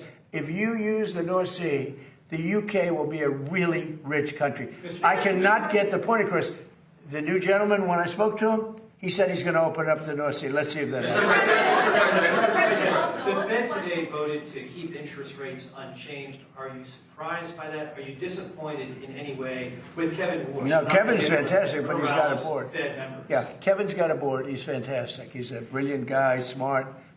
I know he'd love to see lower interest rates, but he's got a board, and it's a political board, and they want to keep rates up. But we fight through rates. We have the strongest investment ever made in a country, of any country. It was China about 13, 14 years ago. We have far greater, 19.2, even Jensen would say that's a lot. 19, and Jensen's spending a tremendous amount of money by hundreds of billions of dollars. He happens to be in the room. He's spending more than United, actually. But he's spending 10 billion, but Jensen's spending hundreds of billions, right? I don't know. That's not a bad business. But no, we have 19.2 trillion. So it's the biggest number ever spent in any country by far. And that's over a period of 1 year. As an example, as you know, the Biden administration, for 4 years, did much less than 1 trillion. We're doing 19.2 trillion in 1 year. So we have things that are happening in our country, the likes of which nobody's ever seen. Plants and factories are moving in. Toyota just announced they're building one of the largest car plants anywhere in the world, and truck plants anywhere in the world. We are building more automobile plants now than at any time in the history of our country. Mr. President, in particular, this is just one of several projects that you have underway in the DMV. Why would you say that you're so focused on transforming the Washington region right now? Well, this is an important one. You know, this is travel. So in terms of the importance, I think the Arc is going to be incredible. I think the protected ballroom and military center that we're building at the White House is going to be unbelievable. It's very important. But, you know, this is the airport. This is sort of the lifeblood of a city or a capital, certainly a capital. And this will go from one of the worst, just like Washington. Washington was one of the worst places in this country, and now it's one of the best. You couldn't get into a restaurant because all the restaurants were closing or closed. They were afraid to have it open. Now you can't, if you're a restaurateur, you can't even find space to have a restaurant. The restaurants are booming. So, you know, it's a great thrill. And by the way, if you look, Washington is clean, it's safe, people walk to work. Every day a young man or a young woman comes up and says, "Thank you, sir." I know exactly what he's talking about. They couldn't wait. They were afraid to walk to work. Now they literally walk to the White House. Washington is now a beautiful and clean. We got rid of the graffiti. 78 monuments and different things have been cleaned. They were strewn with graffiti. We had 28 fountains that not one of them worked. For years, for decades, they haven't worked. They're all up in service, and nobody's seen anything like it. We have a clean, we're changing all the grass at all the parks. That's going to be changed very shortly. The parks are, because the grass is very, you know, grass is like human beings. Grass is a life also. And we're changing, we're raking, cleaning, and changing all of the parks. We don't have people, we don't have the tents anymore. We don't have all the barbed wire up. We don't have the wire up. Washington's become a beautiful city. It's become a hot city. But, you know, even more importantly, the United States right now is the hottest country anywhere in the world. Mr. President, just a point of clarity on the airport. No federal funding will be required. What did you mean when you said Congress may need Sean, to you want to talk about So it's going to be bonded for $22.5 billion. United is going to partake in part of the payment, but the airlines who participate in the project are going to pay for it. If I can just make one point of clarification. Yeah, please. We have some permitting we have to do, but we think in the spring, this is both Concourse A. We think we can start construction in the spring of next year. So we're trying to move at the speed of President Trump. It's never fast enough, but we're going as quickly as possible so we can give a deliverable to the American people. And the other thing Sean's doing, which I think is so important, maybe more important, I don't know if it can be more important than this, but he's working on air traffic control. We have an obsolete system. It's 50 years old. You saw the helicopter crash a year ago into a plane. That was a disaster. And things like that would never happen. Bells would have gone off in 4 or 5 minutes before it happened. You would have heard the bells and whistles would have gone off. And a thing like that couldn't have happened if you had proper air control. So what's happened is we're working very hard on getting the finest in the country now, in the world. We've examined the systems of almost every good country in terms of air traffic control all over the world. And we have the best people working on it in the world. And it'll make, I mean, so often you'll see somebody even bunking into each other at an airport. But where planes come too close, where planes, in the case of the helicopter the helicopter hits the plane, we are working on air traffic control to redo the entire system, including the new towers, because the towers are obsolete. You know, you don't think of it. You see a tower and it looks fine. You go into those towers, they're literally falling down. So we're talking about new towers and all new air traffic control, which will give us the safest anywhere in the world. Mr. President, why do you think Dr. Fauci invoked the Fifth Amendment so many times today when he has the pardon? And what was stopping him from just giving an honest testimony this morning? Well, look, I've never been a big fan of Fauci. Why he did that was very simple. His lawyer told him to. You know, I don't know if he would have been better off not doing it. There were a lot of questions that I guess he could have answered, and some maybe he didn't feel comfortable in answering, but his lawyer told him to do that. Prime Minister Andy Burnham hasn't mentioned publicly migration at all since he's gone into number 10. Did you discuss it with him? I did, briefly. He's going to have to mention it because it's killing your country. Mr. President, Killing you. He won't talk to GB News. He's killing your country. He won't talk to us. And not him. I mean, we'll have to see. I know Starmer did very little about it. And they're coming from all over the world. They're coming from Africa. They're coming from South America. They're coming from different parts of Asia. And they're invading Europe. I mean, they're invading Europe. It's an invasion. And the UK is a prime suspect. Mr.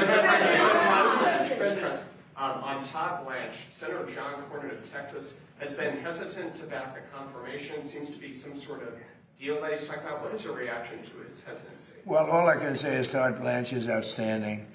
And I thought it was pretty routine because he's so good. He just wouldn't find a better person. So I don't know, maybe John Cornyn's upset with me because I didn't endorse him. I don't know what it is, but I haven't heard that there's a problem. I heard he's going through quite nicely. And do you think Senate Majority Leader John Thune, after the comments you heard regarding Save America and some other stuff, do you think he's still the man for the job? Well, we're going to find out, and I'll let you know. Mr. President, it was a beautiful service yesterday for Senator Graham, beautiful eulogy that you delivered. As far as Senator Darlene Graham is concerned, based upon your conversations, is she going to focus primarily on foreign affairs like her brother, or will she focus more on domestic issues? I think domestic, really. I've spoken to her a lot, and she's much more focused on domestic, including costs and pricing. And I think she'll be outstanding. Jay Clayton, he was just confirmed by the Senate. Yeah, he's great. Would you like to see him continue with Bill Pulte's work at exposing election? Oh yeah, sure. I'm sure he will. Bill did a great job, and Jay has just been confirmed. And he's outstanding. He was the head of Sullivan and Cromwell for many years, and he's very outstanding. And I think he's going to do a fantastic job. And Bill was great. Yeah, please. Mr. President, in light of advanced ChatGPT AI models escaping their lab and conducting cyber attacks, are you considering stronger controls on AI, and would you consider negotiating Well, we're looking at regulations with AI. China? We're looking at controls. We're also making sure that we lead. So we're leading China in AI by a lot. China has virtually no controls. It's freewheeling a little bit. So we have to be careful in both ways. We don't want to restrict them, where all of a sudden we come in second to China. Whoever wins with AI is going to win. That's how big it is. So it's bigger than the internet ever was. It's bigger than anything ever was. So I don't want to restrict. I know many of these people. I don't want to restrict them from doing great work. Yeah, please. Under what scenario do you see Iran attacking U.S. installations and personnel overseas and you withdrawing? Or I don't see that. No, we're not. No, we're gonna hit them very hard.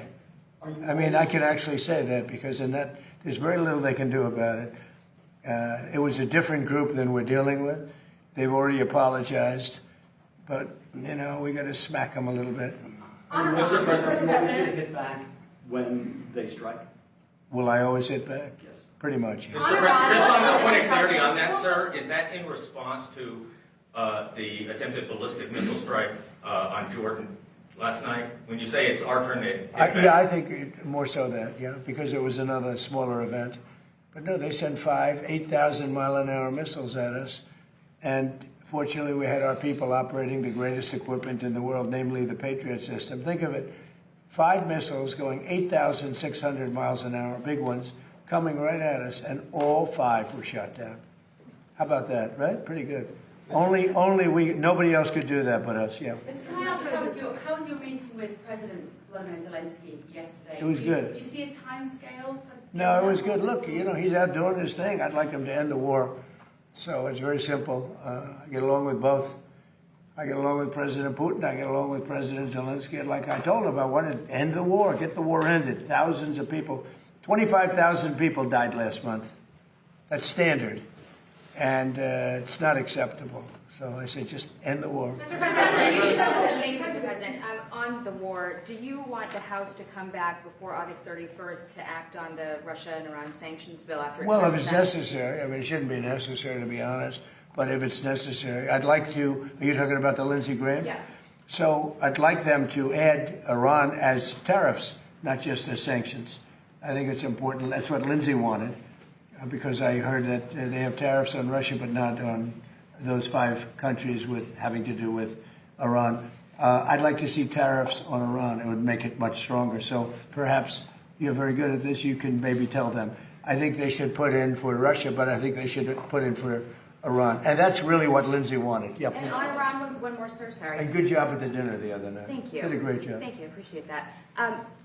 President Xi told you that China would not give or sell Iran any weapons. And there's Yeah. a new report that Iran's about to get 400 rocket launchers from China going through Pakistan to Iran. Well, that would be surprising. I mean, things like that happen, but that would be surprising. He told me very strongly he wouldn't partake, and he knows I'd be quite disappointed. Yeah, please. Mr. President. And he's coming here, I think, on September 24th. Two questions. First, we're coming up on the 25th anniversary of 9/11, and a good number of 9/11 families have called on New York Mayor Zohran Mamdani to not attend a number of these memorial services. What are your thoughts on that? Well, I think they're having a hard time with Mamdani. The people having to do with anybody having to do with 9/11 right now, on the victim side, and there are a lot of them, they're very unhappy with what's going on in New York, and they're very unhappy with the mayor. I understand that. Yeah, please. Thank you, Mr. President. Senate Republicans are underway in negotiating the budget. Would you sign a CR without the Save America Act attached? Is that something you want to see? I'll have to look at it, but they should get to Save America. How simple can it be? Voter identification, proof of citizenship. I mean, now you have to understand the Democrats, not one Democrat will sign because they want to cheat.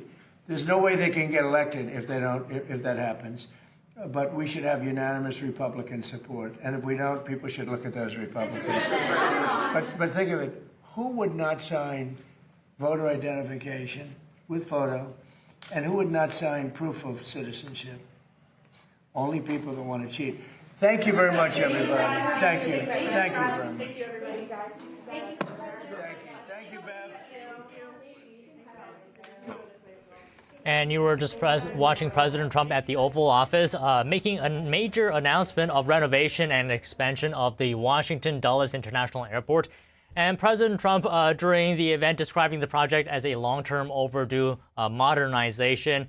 And of course, this is something that he hopes will transform the airport from one of the nation's lower-rated one to potentially one of the best-rated ones. So some key details here. The airport will undergo sweeping renovation, more than 5 million square feet of renovated space, and it's going to replace outdated concourses. So specifically, the aging C and the D concourses will be demolished and replaced with modern facilities while construction continues without shutting down the airport operations. So that's an important point to mention. And just one last thing I'm going to highlight here. The airport's iconic original main terminal will remain intact because of its architectural importance. All right, let's take a quick break here. The Federal Reserve is holding interest rates steady. We'll have more on the Fed's assessment of the current U.S. economy after this. Stay tuned.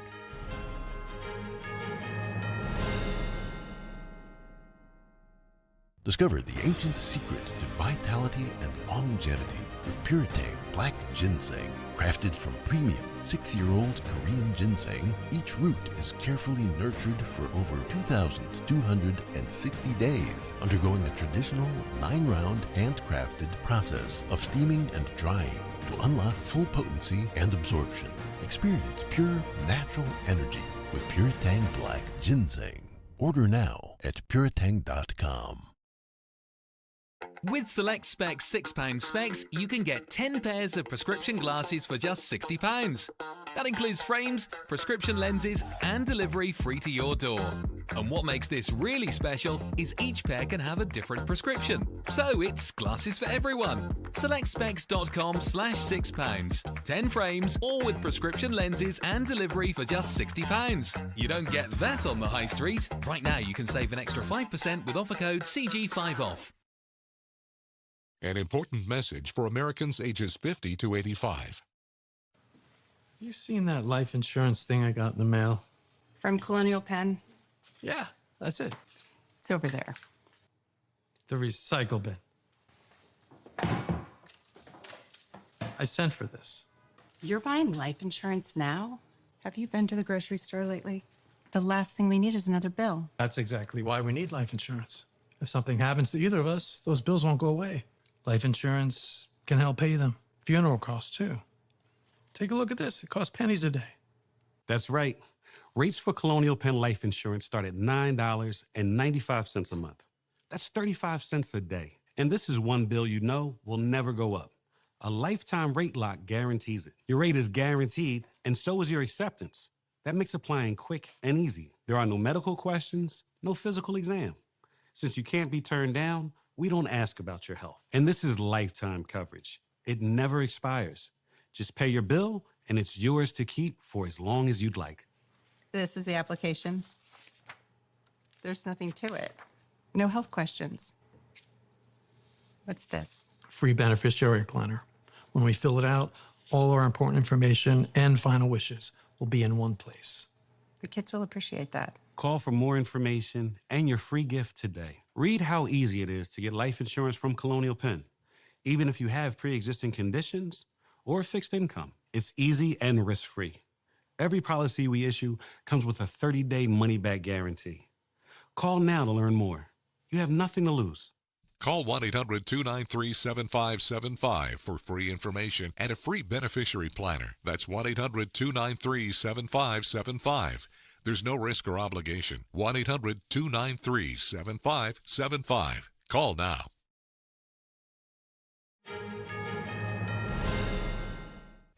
The Federal Reserve is holding interest rates steady. This comes following their latest two-day meeting, and the decision is in line with market expectations. The Federal Open Market Committee voted to leave the benchmark interest rate in the 3.5% to 3.75% range. 3 members dissented, preferring a 0.25 percentage point hike. The Fed says in a statement, quote, economic activity is expanding at a solid pace despite elevated uncertainty that owes in part to the conflict in the Middle East. Productivity growth and capital investment are strong. Job gains have kept pace with the workforce and the unemployment rate has changed little. The central bank reiterates its promise to deliver price stability. Its next meeting is in September when the market expects it to hike interest rates. The Trump administration is set to end temporary subsidies that helped bring down premiums for Medicare prescription drug plans. The administration arguing that insurers are now experienced enough to set product prices without additional taxpayer support. The subsidy program is known as Part D Premium Stabilization Demonstration. The Biden administration created the program in 2024 to limit premium increases under the Inflation Reduction Act. At the time, Centers for Medicare and Medicaid Services said the subsidies were needed to improve premium stability during the bill's implementation. Since taking office, President Trump has demanded that pharmaceutical companies cut drug prices to align with the lowest prices charged in other developed countries. CMS said the subsidy program will expire at the end of the year. Dr. Anthony Fauci pleading the Fifth Amendment to over 100 questions at a Senate hearing he was subpoenaed to attend on his handling of the COVID-19 pandemic. NTD's Washington correspondent Jack Bradley has more on what happened during the hearing. Well, it was quite a hearing indeed. Very unusual, Don, but Dr. Anthony Fauci refusing to answer senators at the Homeland Security hearing earlier today, which he was subpoenaed to attend. He was there under duress. Now, the former head of the National Institute of Allergy and Infectious Diseases invoked the Fifth Amendment more than 100 times during the hearing. That's despite President Biden preemptively pardoning Fauci in one of his last acts in office, despite no charges being brought against him formally. Here's what Fauci repeated to more than 100 questions from the senators. Watch. On the advice of counsel, I respectfully decline to answer based upon my rights under the Fifth Amendment to the Constitution. Americans are asking for accountability, Dr. Fauci, and your silence is very telling. It's against the law to obstruct an investigation of Congress. There will be repercussions to your refusal to testify today. This committee has scheduled a vote next week on a resolution certifying your contempt. Now, Chairman of the committee, Senator Rand Paul, is scheduled to vote next week on a resolution certifying his contempt. And speaking of Fauci's counsel there, his lawyer, David Schertler, was removed from this hearing for trying to speak to senators during the hearing. Now, usually only the witnesses speaks at hearings like these, but for repeatedly interjecting, the chairman threw him out. Watch. Sit quietly and don't say another word. I said, sit quietly. You are not recognized. Another word and you're gone. Security, please remove him from the room.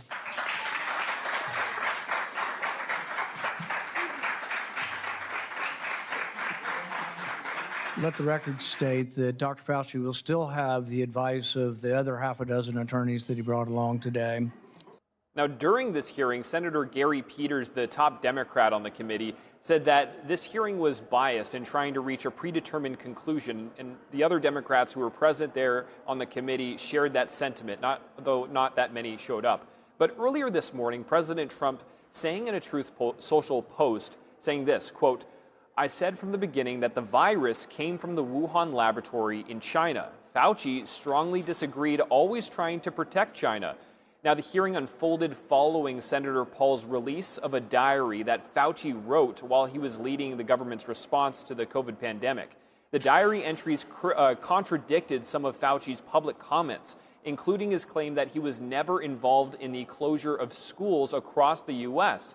But the diary entries he wrote say that he spoke to then New York City Mayor Bill de Blasio and California Governor Gavin Newsom, convincing them to close the schools.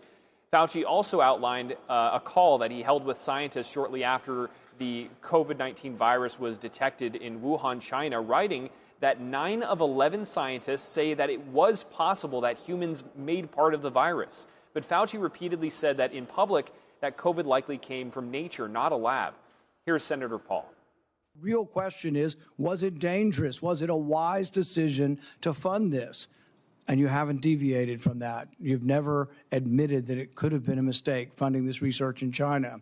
A pardon may protect a person from criminal prosecution. It doesn't rewrite history. It does not erase documents. It does not convert a misleading statement into a truthful one. And it does not prevent Congress from establishing what happened. There will be another pandemic. There will be another crisis. And there will again be officials who insist that uncertainty must be hidden for the public's own good.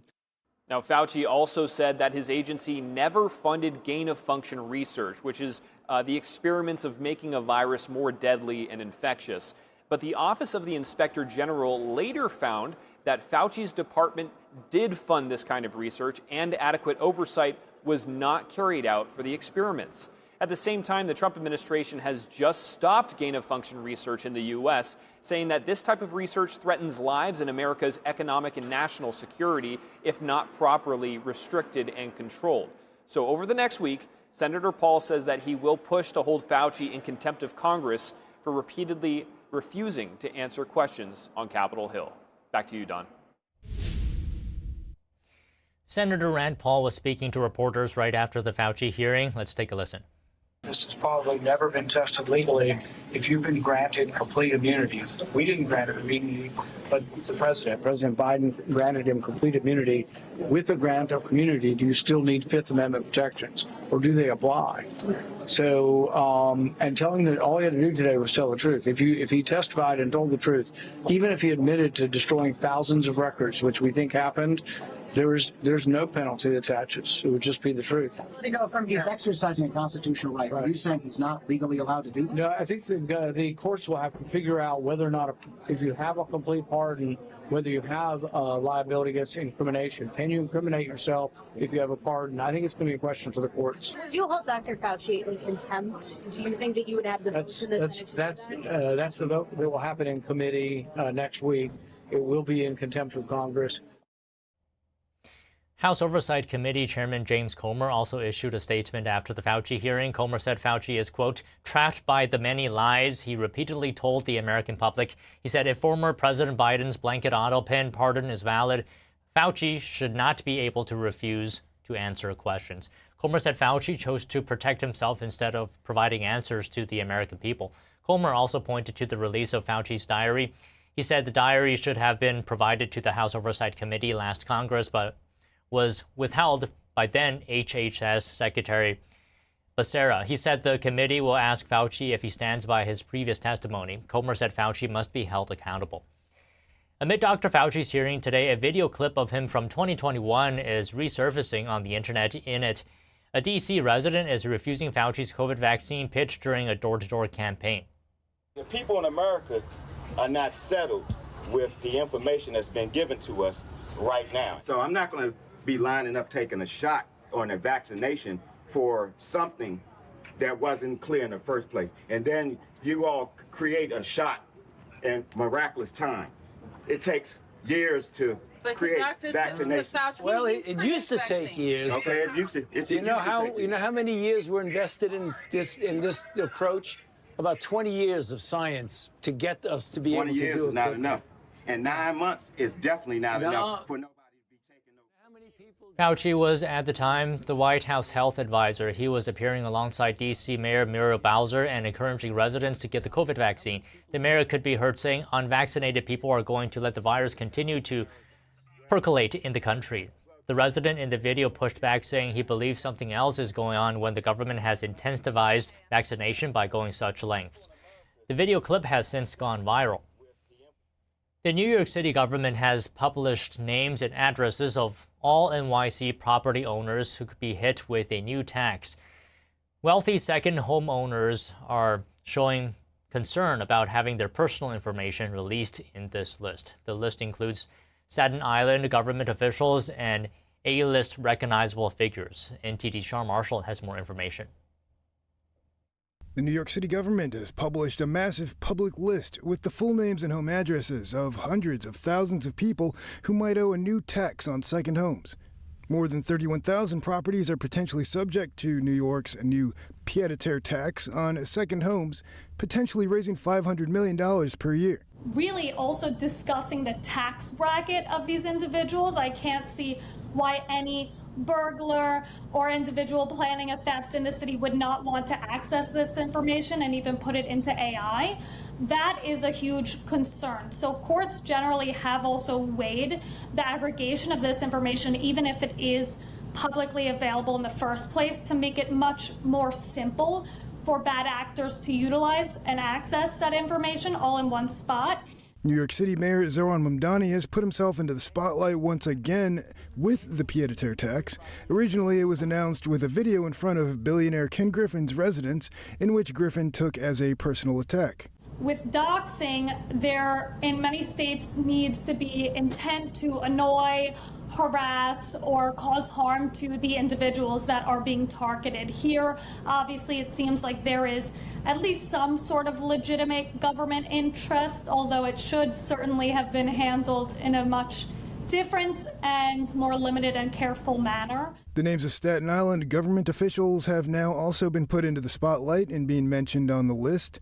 Staten Island Council Minority Leader David Carr, whose name appears on the list, told the New York Post, quote, "It's a reckless and foolish move, especially considering there are potentially thousands of properties on this list that do not qualify as second homes or whose owners will successfully dispute their inclusion." This also undoes a lot of privacy protections that New Yorkers previously had in place for themselves. And aside from the hacking, cyber stalking, cyber harassment concerns, we also have the in-person concerns, where now we have an aggregated list for burglars and criminals to know which households, which individuals, which addresses are easy to target, and even which addresses might not be occupied all of the time because they might be second addresses of individuals that are not utilized as much.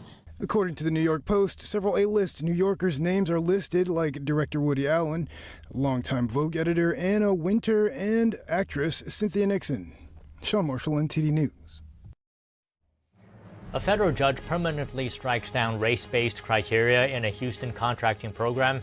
How the Supreme Court's affirmative action ruling shaped the decision. More news after this break. Stay tuned.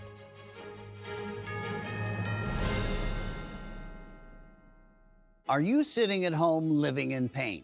Maybe it's in your hands, maybe your back or your hips. The good news is you don't need to live in pain. Why? Because there is Omega XL, a one-of-a-kind, natural, powerful joint relief supplement created from the green-lip mussels of New Zealand. Drug-free, non-habit forming. It's small, easy to swallow, and it's backed by more than 40 years of clinical research. If you're experiencing daily aches and pains due to aging and overuse, try Omega XL. Just ask anybody who uses it. The results are undeniable. I had a lot of joint pain, and that slowed me down. I had considerable pain in my back.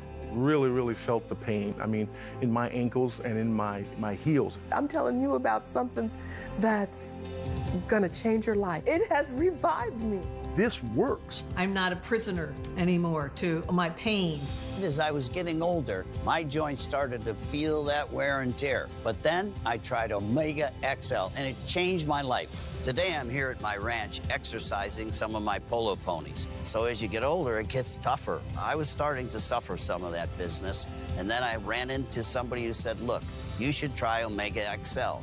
And look what it's done. I feel better than I felt in the last 30 years. And Omega XL gave me the ability to get back in the saddle. It works great. If you're in pain, I want you to know that there is real hope out there.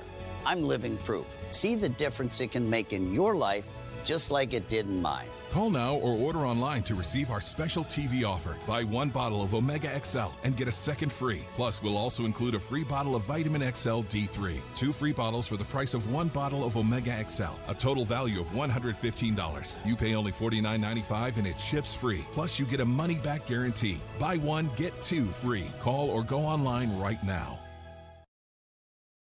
Introducing the Quest Wise Soothing Herbal Eye Patches. It comes with 30 pairs and can be used to help combat tired and strained eyes. The natural herbal formula provides a cooling, minty, and refreshing effect that stimulates natural tears and awakens your tired eyes. Placing the eye patches around your eyes helps to reduce dryness and massages acupuncture points. They can be worn while reading, studying, using electronics, and provide hours of long-lasting relief.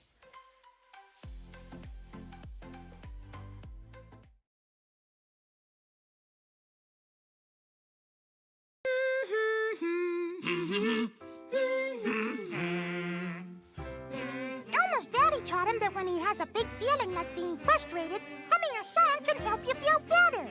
Love your mind.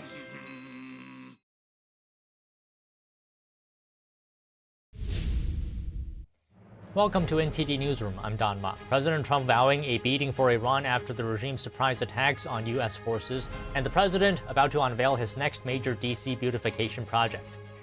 Dr. Anthony Fauci invokes the Fifth Amendment more than 100 times before Congress. Now senators are weighing contempt charges after newly released diary entries raise fresh questions about the government's COVID response. The Federal Reserve is holding interest rates steady. More on the Fed's assessment of the current U.S. economy. A bill sanctioning Russia and Iran is one step closer to passing the Senate, while lawmakers say the bill's main target is China. A federal judge on Tuesday applying the Supreme Court's 2023 affirmative action ruling to a new area. The judge permanently ending a race-based criteria in Houston's contracting program. The Trump administration is ending a Biden-era subsidy program for Medicare drug plans, what it could mean for premiums next year.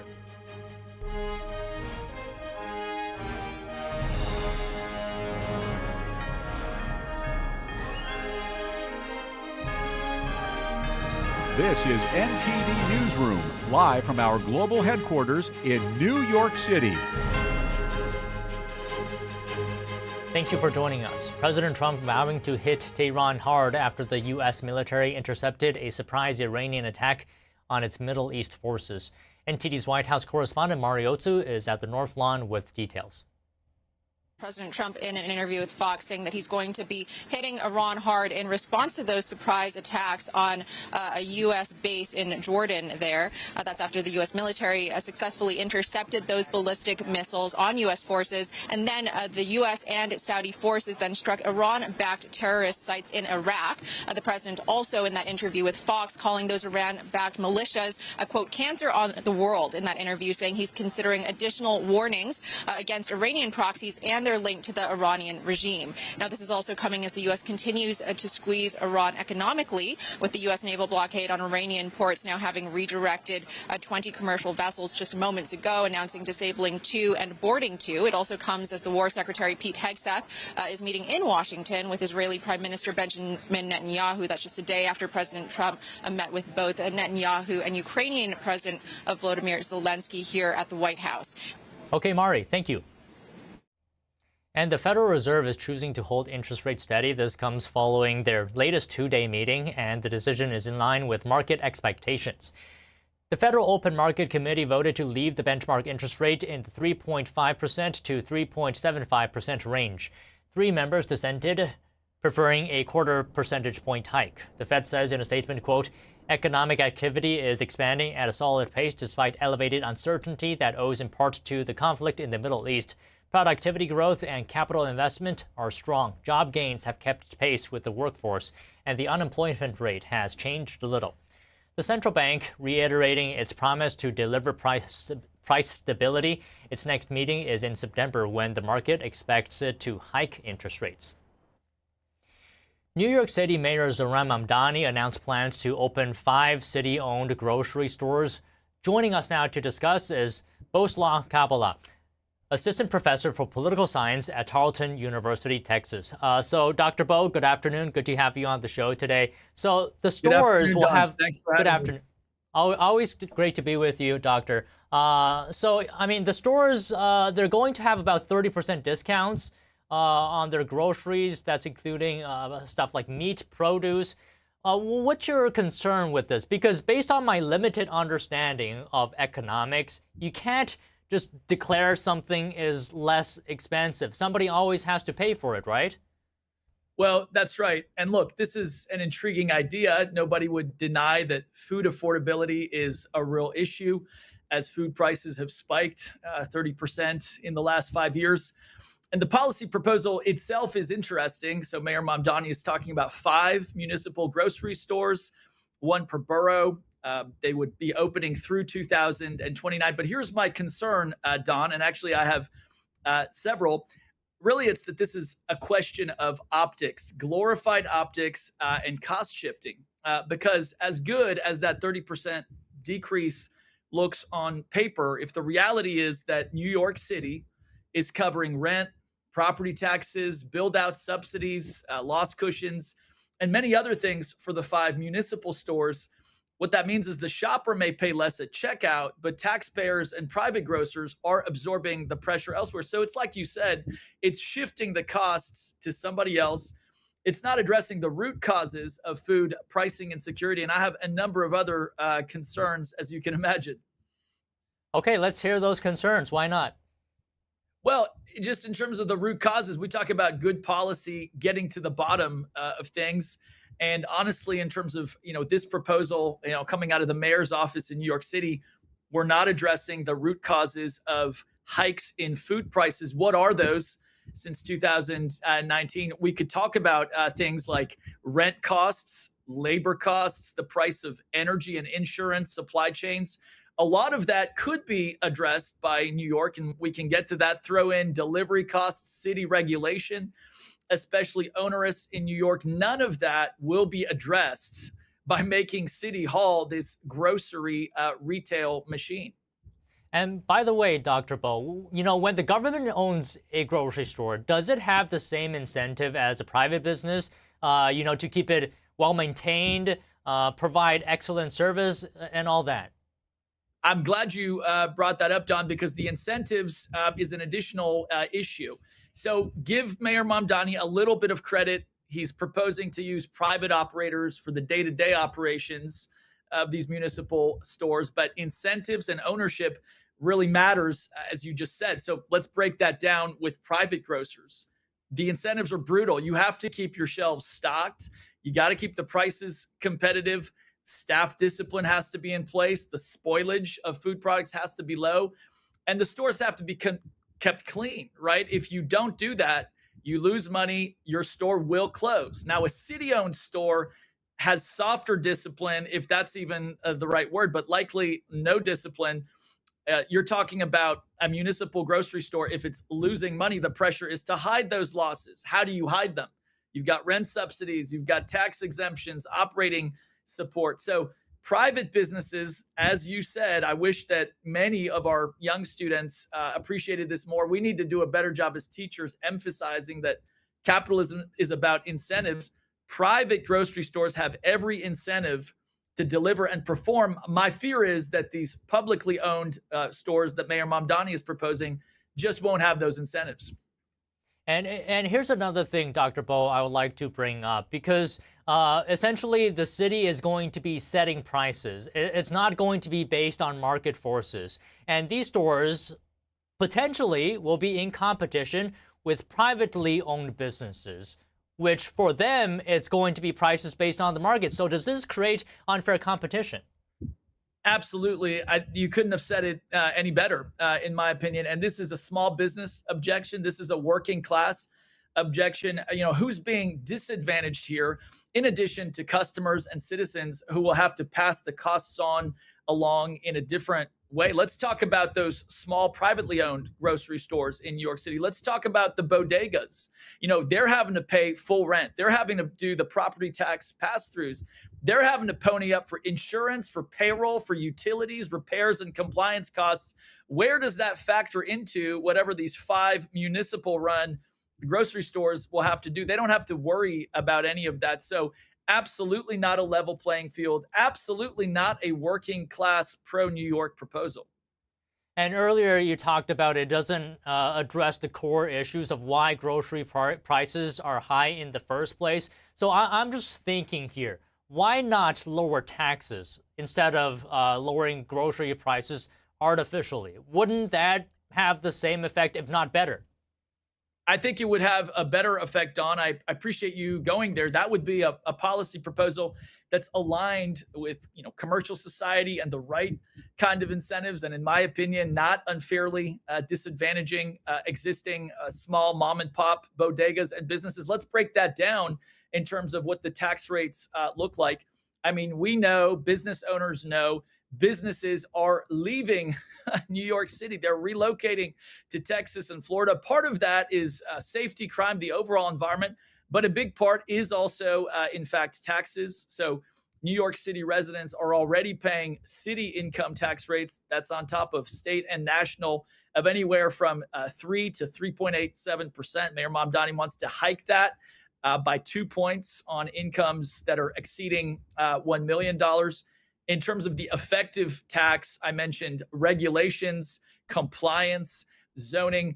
If you bring down those taxes, effective and real, on grocery stores, they will absolutely be able to lower their costs that they pass on to customers. So I couldn't agree with you more. You could also look at existing channels of support, existing programs that are subsidizing people, not New York City retail taking over a grocery store. We could talk about that if there's time, but lowering taxes would strike me as a much better way to go. Yeah, I think we have a little bit of time. Maybe let's go there, Dr. Bo. Sure. Well, so if we're looking to actually help and empower people, which my concern is Mayor Mamdani's socialist proposal here is not doing that. Socialism doesn't work. But how about those existing government programs that are targeting people and helping people, or supposed to be empowering people? We could talk about SNAP benefits, right? So in New York, those are administered by OTDA. You've got a maximum allotment of $300 per person already. So this is sometimes referred to as food stamps. You've got in New York City health bucks. This is a great incentive. Speaking of incentives, SNAP shoppers get $2 in coupons for every $2 they spend. We could mention other existing pathways and programs like Fresh Connect, and there's others. The point is, all of these are subsidizing people instead of allowing City Hall to take over the retail apparatus itself. So this doesn't work. Yes, there's some examples out of Kansas where in smaller towns you've had a socialist kind of takeover of retail grocery stores. It rarely, if ever, works. And so really, this is a bad policy idea. It's not addressing root causes. It's misaligning incentives, and it's going to hurt the very people that it's purporting to help. Okay, I'll just end with this, and I'll expand on your point there, because with socialism, if we look to history, I mean, more often than not, it transitions into full-on communism, right? I mean, so is there a risk here? It's 5 stores now. Could it become 10, 20, eventually start to crowd out private ownership because of these socialist policies? Just your final thoughts here. And Don, I feel like that's a really astute point. Exactly. And, anybody with, cursory familiarity with history, I think will recognize the power of that objection. And so, if the government is subsidizing 5 and they don't seem to be doing very well, historically, the socialist recommendation will be, well, the government needs to subsidize more. And so the risk is absolutely 2 years from now, 3 years from now, this is what we'll be hearing, which is whatever the results on the ground. And in my opinion, they won't be good. But now it's time to expand. If the bodegas are complaining, City Hall accuses them of standing against affordability. If the stores happen to be popular with people who are seeing an on-paper reduction in their grocery costs, the left will again say expand. So whatever happens, I think you're right. That's the playbook: expand, expand, expand. And the kinds of candidates that Mayor Mamdani has been supporting in the Democratic Party, if you look at what they're saying about private property, if you listen in on some of the private conversations about whether elections are even a good idea, this grocery store proposal, I think, should be scary to just about everyone. And I'll just say one last thing, Dr. Bo. It's easy to vote socialism in. It's hard to vote it out. Thank you so much for your time today. It's great to speak with you. Great to be with you, Don. Thanks. A federal judge permanently strikes down race-based criteria in a Houston contracting program. How the Supreme Court affirmative action ruling shaped the decision after this break.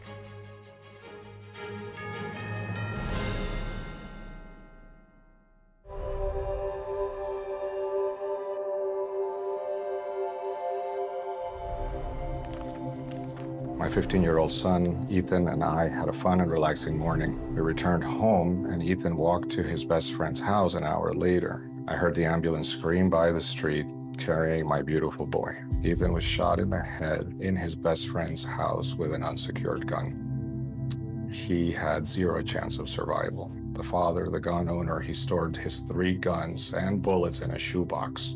How do you feel? That has to be the most horrific experience that a human could ever have. David, would you give any advice? First thing you do is not keep your ammunition with your weapons, and that your weapons need to be locked at all times.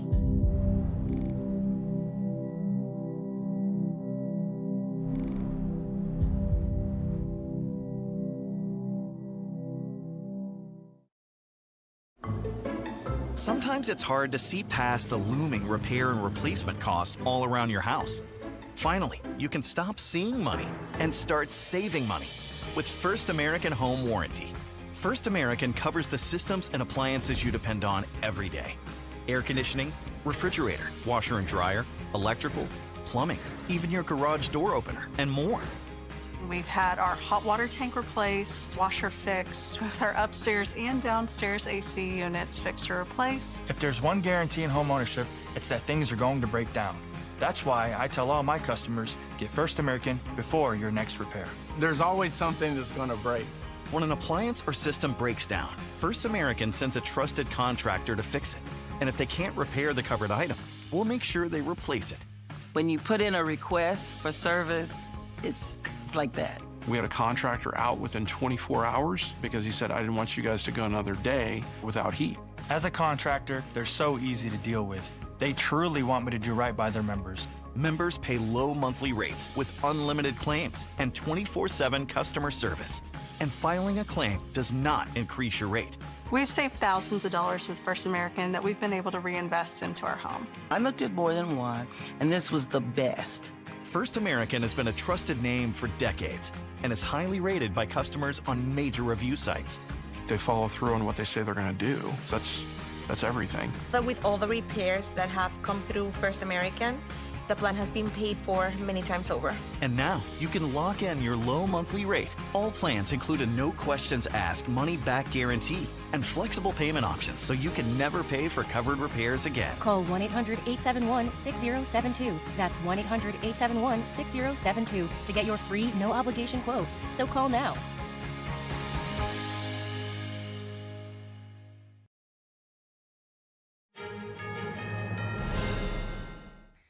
Dr. Anthony Fauci pleading the Fifth Amendment to over 100 questions at a Senate hearing he was subpoenaed to attend on his handling of the COVID-19 pandemic. NTD's Washington correspondent Jack Bradley has more on what happened during the hearing. Well, it's quite a hearing indeed. Very unusual, Don. But Dr. Anthony Fauci refusing to answer senators at the Homeland Security hearing earlier today, which he was subpoenaed to attend. He was there under duress. Now, the former head of the National Institute of Allergy and Infectious Diseases invoked the Fifth Amendment more than 100 times during the hearing. That's despite President Biden preemptively pardoning Fauci in one of his last acts in office, despite no charges being brought against him formally. Here's what Fauci repeated to more than 100 questions from the senators. Watch. On the advice of counsel, I respectfully decline to answer based upon my rights under the Fifth Amendment to the Constitution. Americans are asking for accountability, Dr. Fauci, and your silence is very telling. It's against the law to obstruct an investigation of Congress. There will be repercussions to your refusal to testify today. This committee has scheduled a vote next week on a resolution certifying your contempt. Now, Chairman of the committee, Senator Rand Paul, is scheduled to vote next week on a resolution certifying his contempt. And speaking of Fauci's counsel there, his lawyer, David Schertler, was removed from this hearing for trying to speak to senators during the hearing. Now, usually only the witnesses speaks at hearings like these, but for repeatedly interjecting, the chairman threw him out. Watch. Sit quietly and don't say another word. I said, sit quietly. You are not recognized. Another word and you're gone. Security, please remove him from the room.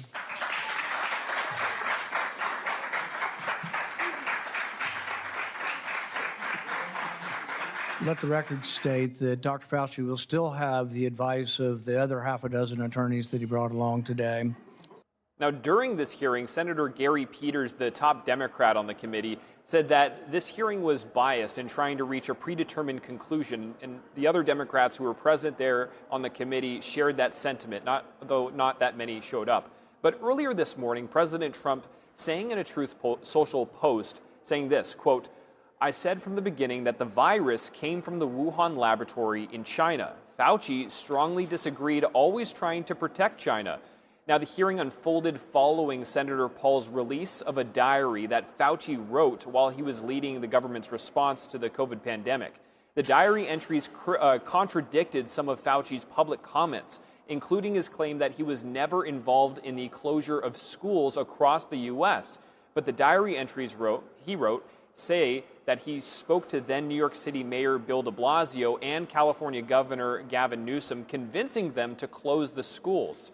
Fauci also outlined a call that he held with scientists shortly after the COVID-19 virus was detected in Wuhan, China, writing that 9 of 11 scientists say that it was possible that humans made part of the virus. But Fauci repeatedly said that in public that COVID likely came from nature, not a lab.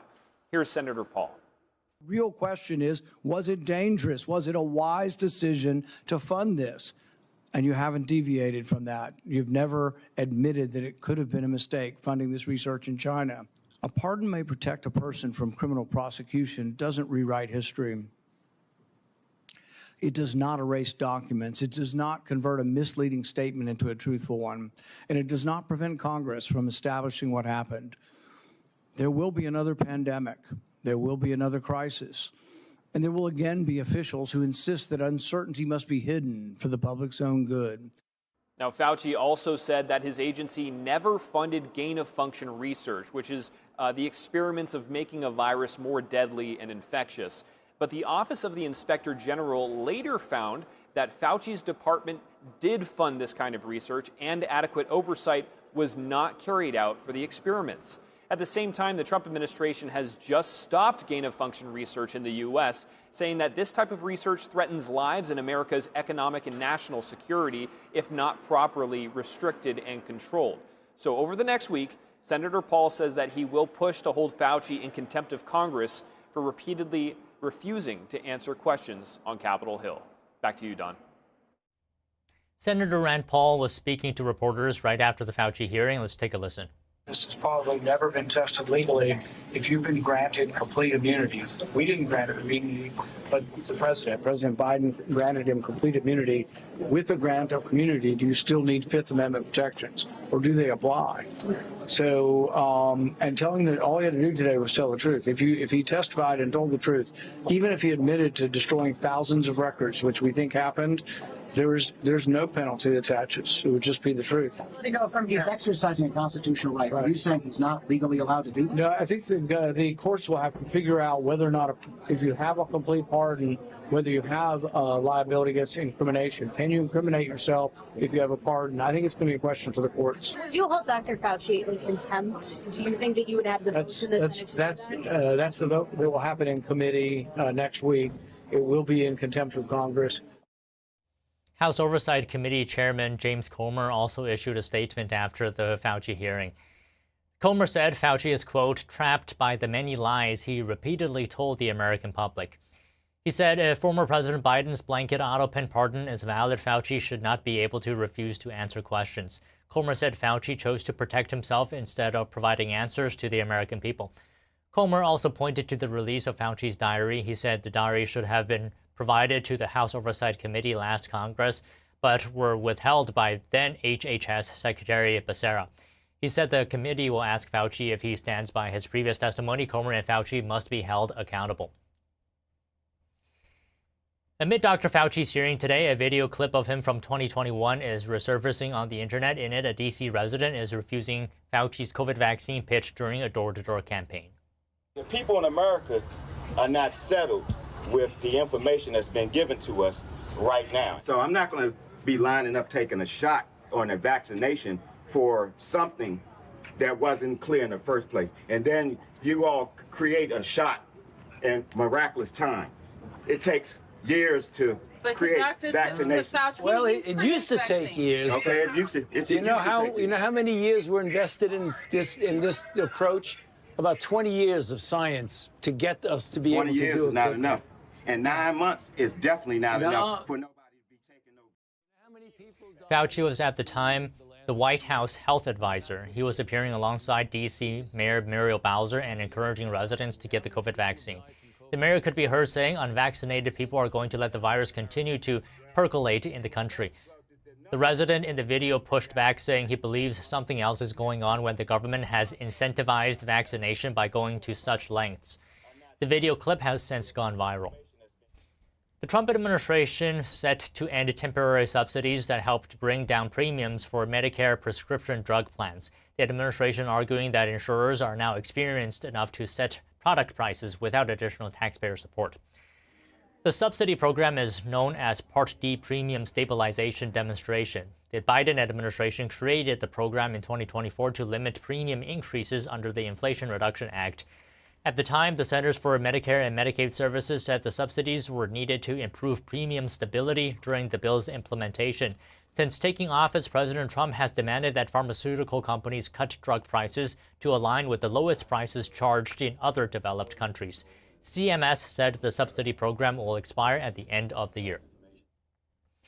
A federal judge in Texas says he's taking the 2023 Supreme Court decision dealing with affirmative action in college admissions and applying it to a city's race-based contracting program. NTD's Arlene Richards has more on the judge's reasoning. A federal judge has ruled that part of Houston's minority business contracting program is unconstitutional, citing the same Supreme Court precedent that ended race-based affirmative action in college admissions. The case involves Houston's Minority Women and Small Business Enterprise program, which sets goals for awarding certain city contracts to minority-owned businesses. A white couple, Jerry and Teresa Thompson, who own a landscaping company, sued the city in 2023 after they applied for an MWBE certification and did not get approved. Their company has a mostly Hispanic workforce, but because the owners are white, the company does not meet the program's racial requirements. Equal protection means equal protection for everyone, not preferential treatment for some, Erin Wilcox, a lawyer for the plaintiffs at the Pacific Legal Foundation, said in a statement. She continued, the 14th Amendment guarantees every business owner the same shot at a government contract, regardless of race. U.S. District Judge David Hittner ruled the race-based portions of the program violated the Equal Protection Clause of the 14th Amendment. The judge's decision applies the reasoning of a landmark Supreme Court ruling from 2023. Students for Fair Admissions versus Harvard and the companion case involving the University of North Carolina. Both schools acknowledge that they use race as one factor in making their admissions decisions and that race is a decisive factor for some of the students that they admit. The question in these cases is whether Harvard and UNC's programs are permissible under the Equal Protection Clause of the 14th Amendment. We conclude that they are not. The Supreme Court said racial classifications must meet a very demanding constitutional standard and rejected the university's use of race in the way they had structured admissions. In the Houston case, Judge Hittner said that precedent extends beyond college admissions when the government uses race to treat people differently. The judge said Houston would need to show evidence of specific past discrimination to justify using race in its contracting program, and found the city had not done so. City Attorney Arturo Miquel said in a statement about the program, "It is a remedial program where the goal is to eliminate discrimination that remains in the industries with which the city contracts." He says the city is considering an appeal and will comply with the ruling while the case moves forward. Arlene Richards, NTD News. Lindsay Clancy's ex-husband testified today as she stands trial for the 2023 killings of their 3 young children. Jurors listened to the 911 call he made where he can be heard speaking with his wife upon finding her bleeding in their yard. Clancy was severely injured after jumping from their home's second-story window after finding his wife, Patrick Clancy, can be heard saying he discovered she had strangled their 3 children in their Massachusetts home. 3 years after the killings, the trial has focused on Clancy's mental state. Her lawyers are seeking to prove she had post-pregnancy psychosis, a rare mental illness linked to the stress, sleep deprivation, and hormonal changes that follow childbirth. Prosecutors say Clancy intended to kill her children. They argue she should be held criminally responsible for the deaths of 3-year-old Dawson, 5-year-old Cora, and 8-month-old Callan. Health Secretary Robert F. Kennedy Jr. is pushing for higher standards in mental health and addiction care. Healthcare providers and insurers have signed a voluntary pledge to treat these issues as a core part of overall healthcare. NTD correspondent Jason Blair has more. Mental illness and the chronic disease of addiction are treatable, and today we pledge our commitment that they deserve the same urgency, coordination, and model of care of any other disease. Health Secretary Robert F. Kennedy Jr. and Medicare and Medicaid Administrator Dr. Oz met with more than 180 organizations and leaders from 30 states who signed a voluntary pledge to treat addiction and mental illness with the same standards used for diseases like diabetes and cancer. For many, many years, mental health and substance use disorders have been essentially playing on the fringes where they're not really in the house of medicine. The MAHA movement fundamentally is about making it easier to be healthy in America. It has to deal with mental health issues. We're understanding more and more the links between mental health disorders and physical disorders. The event supports President Trump's Great American Recovery Initiative. It aims to create a coordinated national response to addiction, focusing on prevention, treatment, and long-term recovery using evidence-based care and continuous support rather than one-time approaches. Addiction is a chronic illness. Mental health is a chronic illness that needs lifelong treatment. And treatment is effective. Recovery is possible. We just need to come together to create the map. The event framed mental health and addiction care as essential to overall health. Officials challenged the behavioral health community to create measurable outcome-based standards and to step up so the public can trust reimbursement for these services. Reporting in Washington, D.C., Jason Blair. Wisconsin voters who have already returned their absentee ballots for the state's primary cannot request a new one. A judge issuing the ruling after voters and the state's Democratic Party sued. More than 117,000 absentee ballots have already been returned. The attorney for voters who filed the lawsuit had argued that the state law allows voters to change their mind before their absentee ballots are counted on Election Day. Dane County Circuit Judge David Conway declined to issue a temporary restraining order sought by Democrats. The winner of the Democratic primary will advance to November's general election. The candidate will most likely face off against Republican U.S. Representative Tom Tiffany. A bipartisan Senate vote advances a sweeping sanctions bill targeting Russia and Iran. More details after this break. Stay tuned.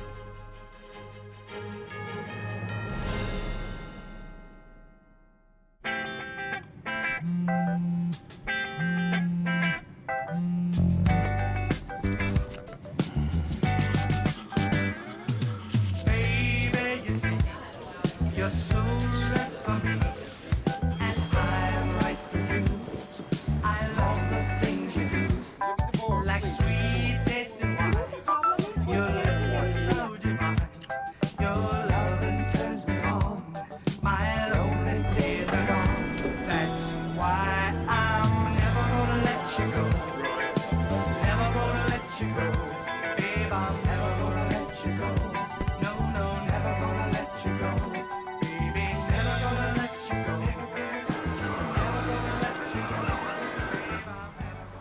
Here you go.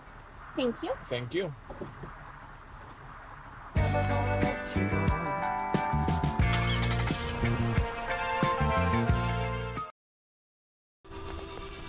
Being a cowboy, I don't know anything different from when I was 3 or 4 years old. I did tough things. I thought everybody needed to do tough things, and if you didn't, I didn't have time for it. I had a very successful career at a very young age, and life was fast. I was preparing physically. I wasn't doing anything mentally on the inside. And then I got hurt. I wanted to be better as a person, and I really dug into mental health. I start my day with 20-minute workouts. I live life 8 seconds at a time. Horses are so therapeutic. They know what you're feeling. When you're nervous, they're nervous. You won't say it back, but we're pals. I take a lot of responsibility in taking care of my kids, my family, being there for them. You're gonna have tough days. Everybody does. Find a place to stop and just breathe. Love your mind. During high school, I hung with the wrong crowd and I never graduated. I helped Santiago in many different ways, like all fathers do, because he always wanted to go to college. I felt a little embarrassed to come back to school, but eventually, once I came here, I knew that it's for a bigger goal. He was very dedicated, hardworking. He connected with his teachers, he connected with other students. That was one of the key reasons why he was able to keep forging ahead. It was amazing to see him graduate. This was one thing that meant so much to him, and of course, it meant so much to us too. With the help of my father and having my son, that was all the motivation that I needed. That support is everything. Find free adult education classes near you at finishyourdiploma.org.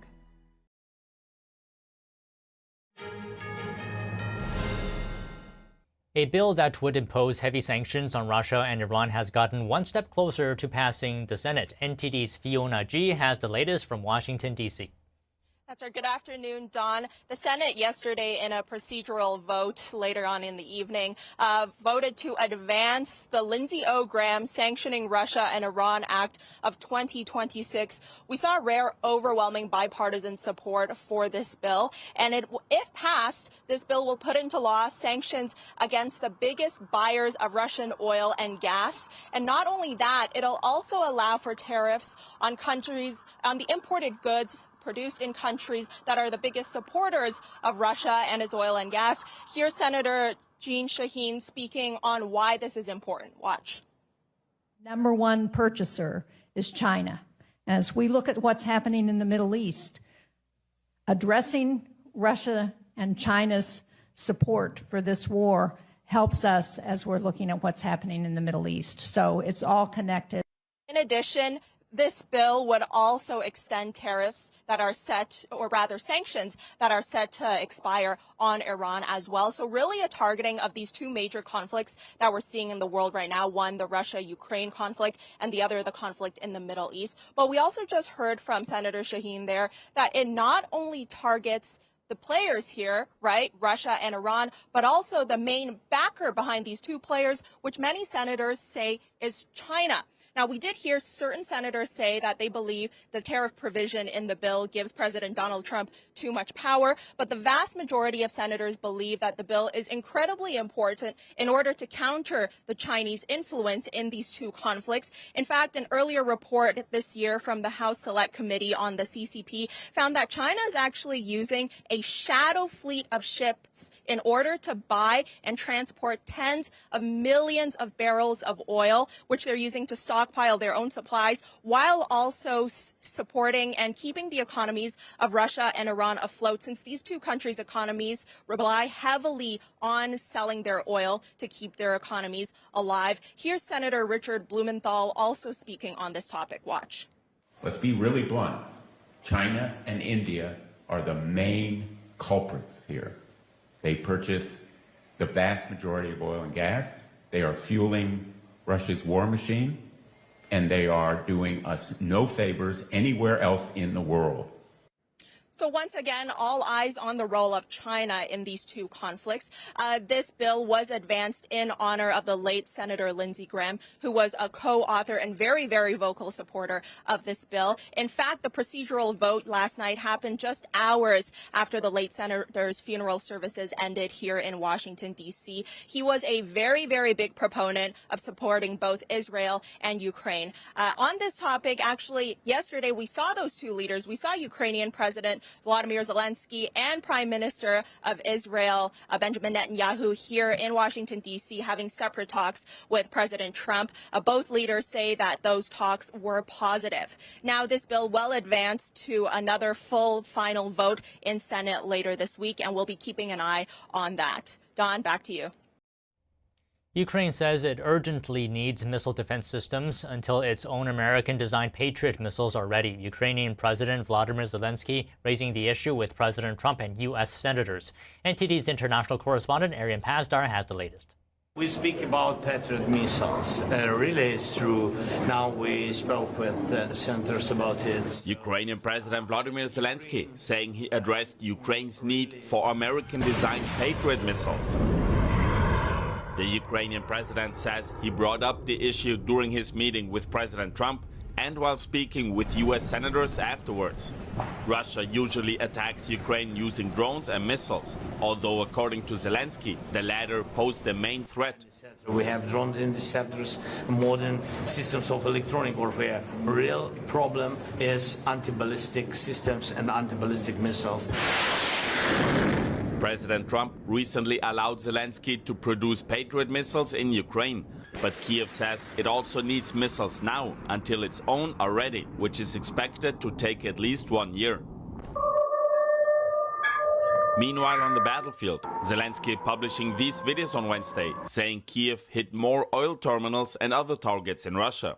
Footage also shows a warehouse belonging to Russia's largest online retailer, Wildberries, on fire. Ukraine says these sites store parts which are being used for Russia's military equipment. Moscow denies the accusations. Wildberries makes up a significant part of Russia's GDP. According to Reuters, the company is now looking for financial support from Russian state-owned banks after days of attacks on its storage facilities. Arian Pazdar, NTD News. Russia has charged Telegram founder Pavel Durov with aiding terrorism and placed him on an international wanted list. The move comes as the Kremlin continues tightening its grip on the internet and online communications. Durov currently lives in Dubai. He has accused Russian authorities of fabricating charges to suppress privacy and free speech. Russia has already banned platforms including Facebook, Instagram, and X, and has throttled YouTube. Moscow has also blocked messaging apps such as Signal and Viber as it expands internet censorship. If convicted, Durov could face life in prison.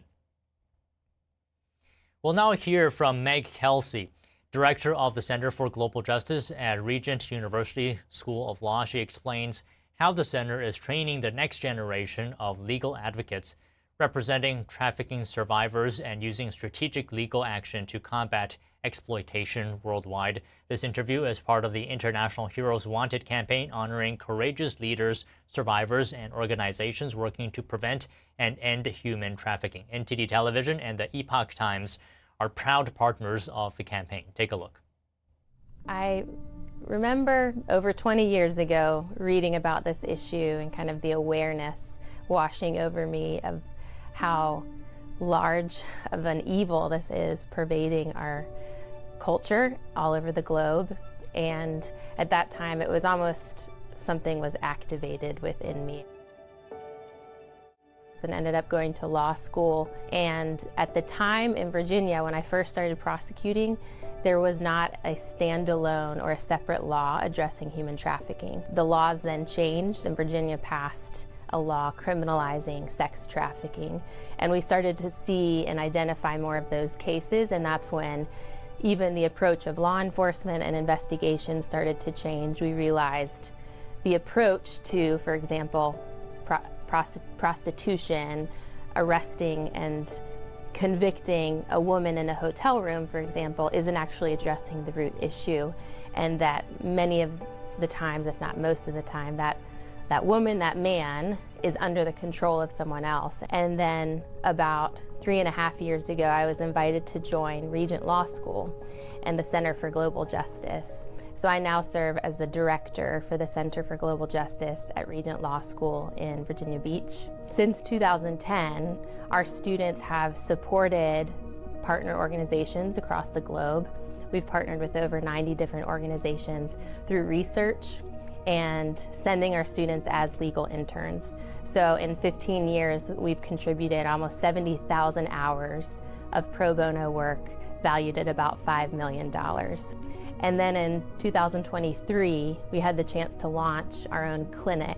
And that means that we're now directly representing human trafficking survivors in overcoming different legal barriers that they face after exiting exploitation. Because just getting physical separation from the trafficker is only one small step. There's a long road to rehabilitation and to reintegration.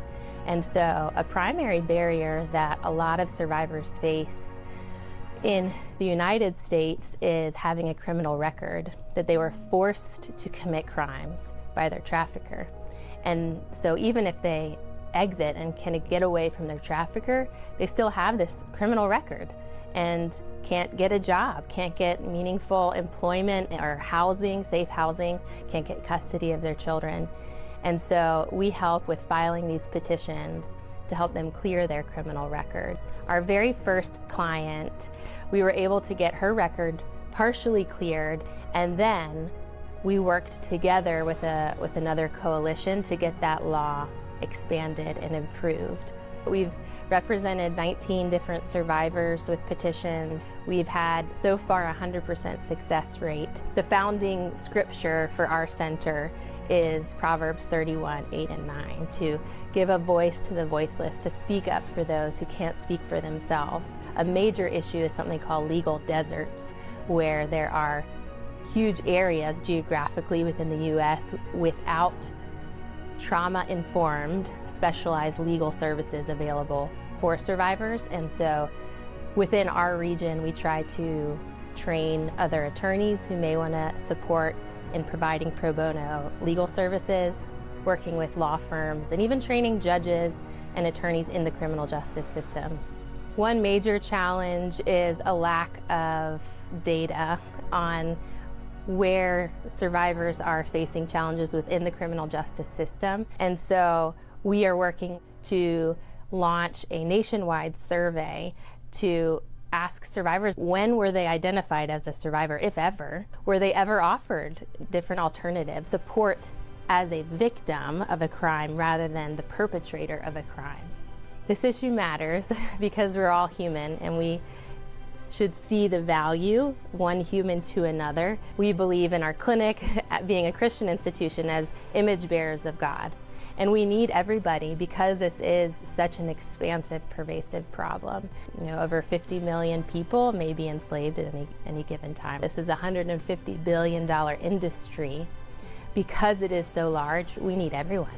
So the more people are aware and choose to not look away, it's painful, but we choose to learn, grow in knowledge and awareness, and only with everyone involved can we really eradicate human trafficking.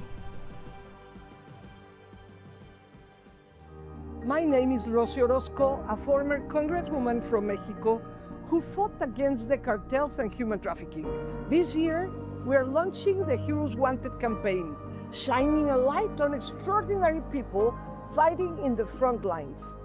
So go to kaleido.charity/heroeswanted, watch their stories to help amplify their impact, and vote for the hero who inspires you the most.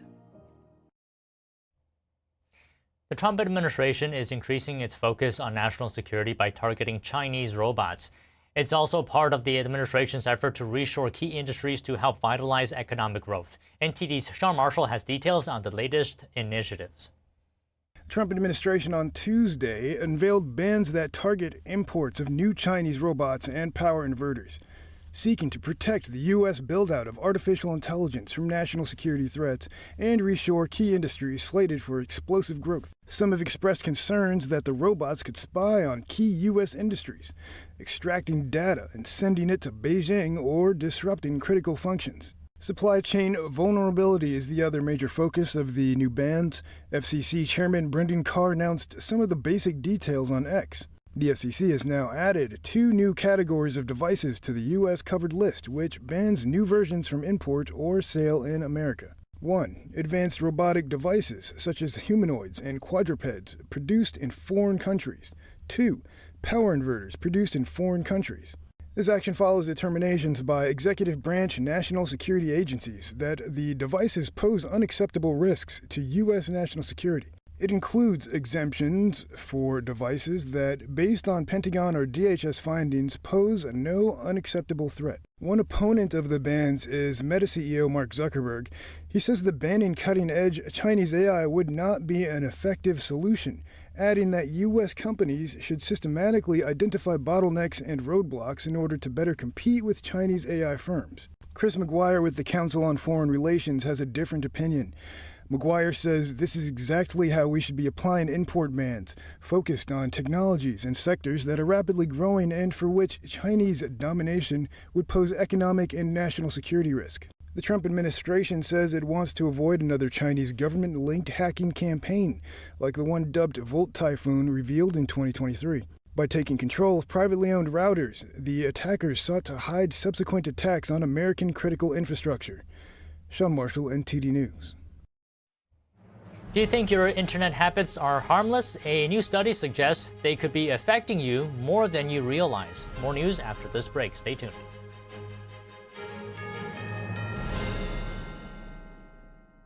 Are you sitting at home living in pain?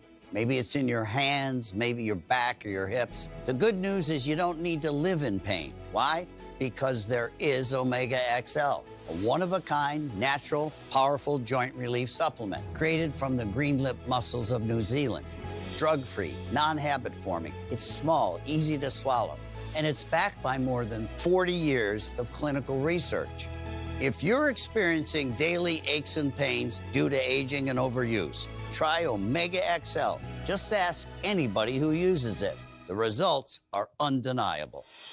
I had a lot of joint pain, and that slowed me down. I had considerable pain in my back. Really felt the pain. I mean, in my ankles and in my heels. I'm telling you about something that's gonna change your life. It has revived me. This works. I'm not a prisoner anymore to my pain. As I was getting older, my joints started to feel that wear and tear. But then I tried Omega XL, and it changed my life. Today I'm here at my ranch exercising some of my polo ponies. So as you get older, it gets tougher. I was starting to suffer some of that business, and then I ran into somebody who said, look, you should try Omega XL. And look what it's done. I feel better than I felt in the last 30 years. And Omega XL gave me the ability to get back in the saddle. It works great. If you're in pain, I want you to know that there is real hope out there. I'm living proof. See the difference it can make in your life, just like it did in mine. Call now or order online to receive our special TV offer. Buy 1 bottle of Omega XL and get a second free. Plus, we'll also include a free bottle of Vitamin XL D3. 2 free bottles for the price of 1 bottle of Omega XL. A total value of $115. You pay only $49.95 and it ships free. Plus, you get a money-back guarantee. Buy 1, get 2 free. Call or go online right now. Introducing the QuestWise Soothing Herbal Eye Patches. It comes with 30 pairs and can be used to help combat tired and strained eyes. The natural herbal formula provides a cooling, minty, and refreshing effect that stimulates natural tears and awakens your tired eyes. Placing the eye patches around your eyes helps to reduce dryness and massages acupuncture points. They can be worn while reading, studying, using electronics, and provide hours of long-lasting relief.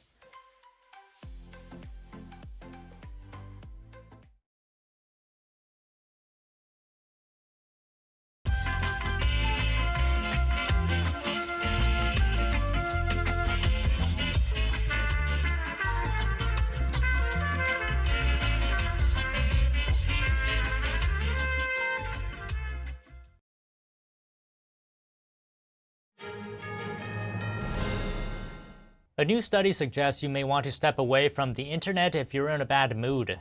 German researchers studied 900 adults for 2 weeks.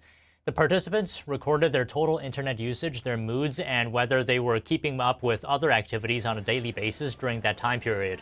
The researchers found those who used the internet excessively were more stressed, had worse moods, and were more likely to neglect other aspects of their lives. However, the study authors noted the research only looked at adults. As a result, they don't know whether children who use the internet excessively will have a similar experience. Someone is waking up to a new multi-millionaire today after winning the $800 million Mega Millions jackpot. Just one ticket sold in Florida matched all 6 numbers in Tuesday night's drawing. The lump sum cash option is about $344 million before taxes. It's just the 3rd Mega Millions jackpot win of the year. Powerball is still up for grabs with an estimated jackpot of $633 million. That drawing is at 10:59 p.m. Eastern tonight. The finalists for this year's International Pet Photography Awards have been unveiled, and oh boy, do they have some catitude. That's the title of one of the entries. They include plenty of cats and dogs, but there are also a lot of horses and other animals. There are dozens of categories, a dozen categories. An international panel of specialists, animal photographers, and expert judges evaluated the entries. This year's competition received more than 4,200 entries from 48 nations. The category winners and the Pet Photographer of the Year winner will be announced at a live awards ceremony. It takes place on Zoom on August 1st. And get your napkins ready because today is National Chicken Wing Day. The mayor of Buffalo, New York started the day back in 1977 to recognize the thousands of pounds of wings city residents were eating each week. Nowadays, how many wings do Americans eat altogether? Tracking data reveals 1.3 billion servings of wings were ordered in the year ending in June. Celebrating this year should be easy. A number of restaurant chains across the U.S. are offering promotions. Those include Pizza Hut and Twin Peaks with BOGO deals on wings. And as you would expect, Wingstop and Buffalo Wild Wings have free wing deals with the minimum purchase. So don't wing it. Check ahead of time if you want to have a promo code or be part of a restaurant's rewards program to take advantage of an offer. All right, thank you for watching NTD Newsroom. Let's take a break now. I'm Don Ma. Remember NTD Evening News at 6 p.m. Eastern, 3 p.m. Pacific.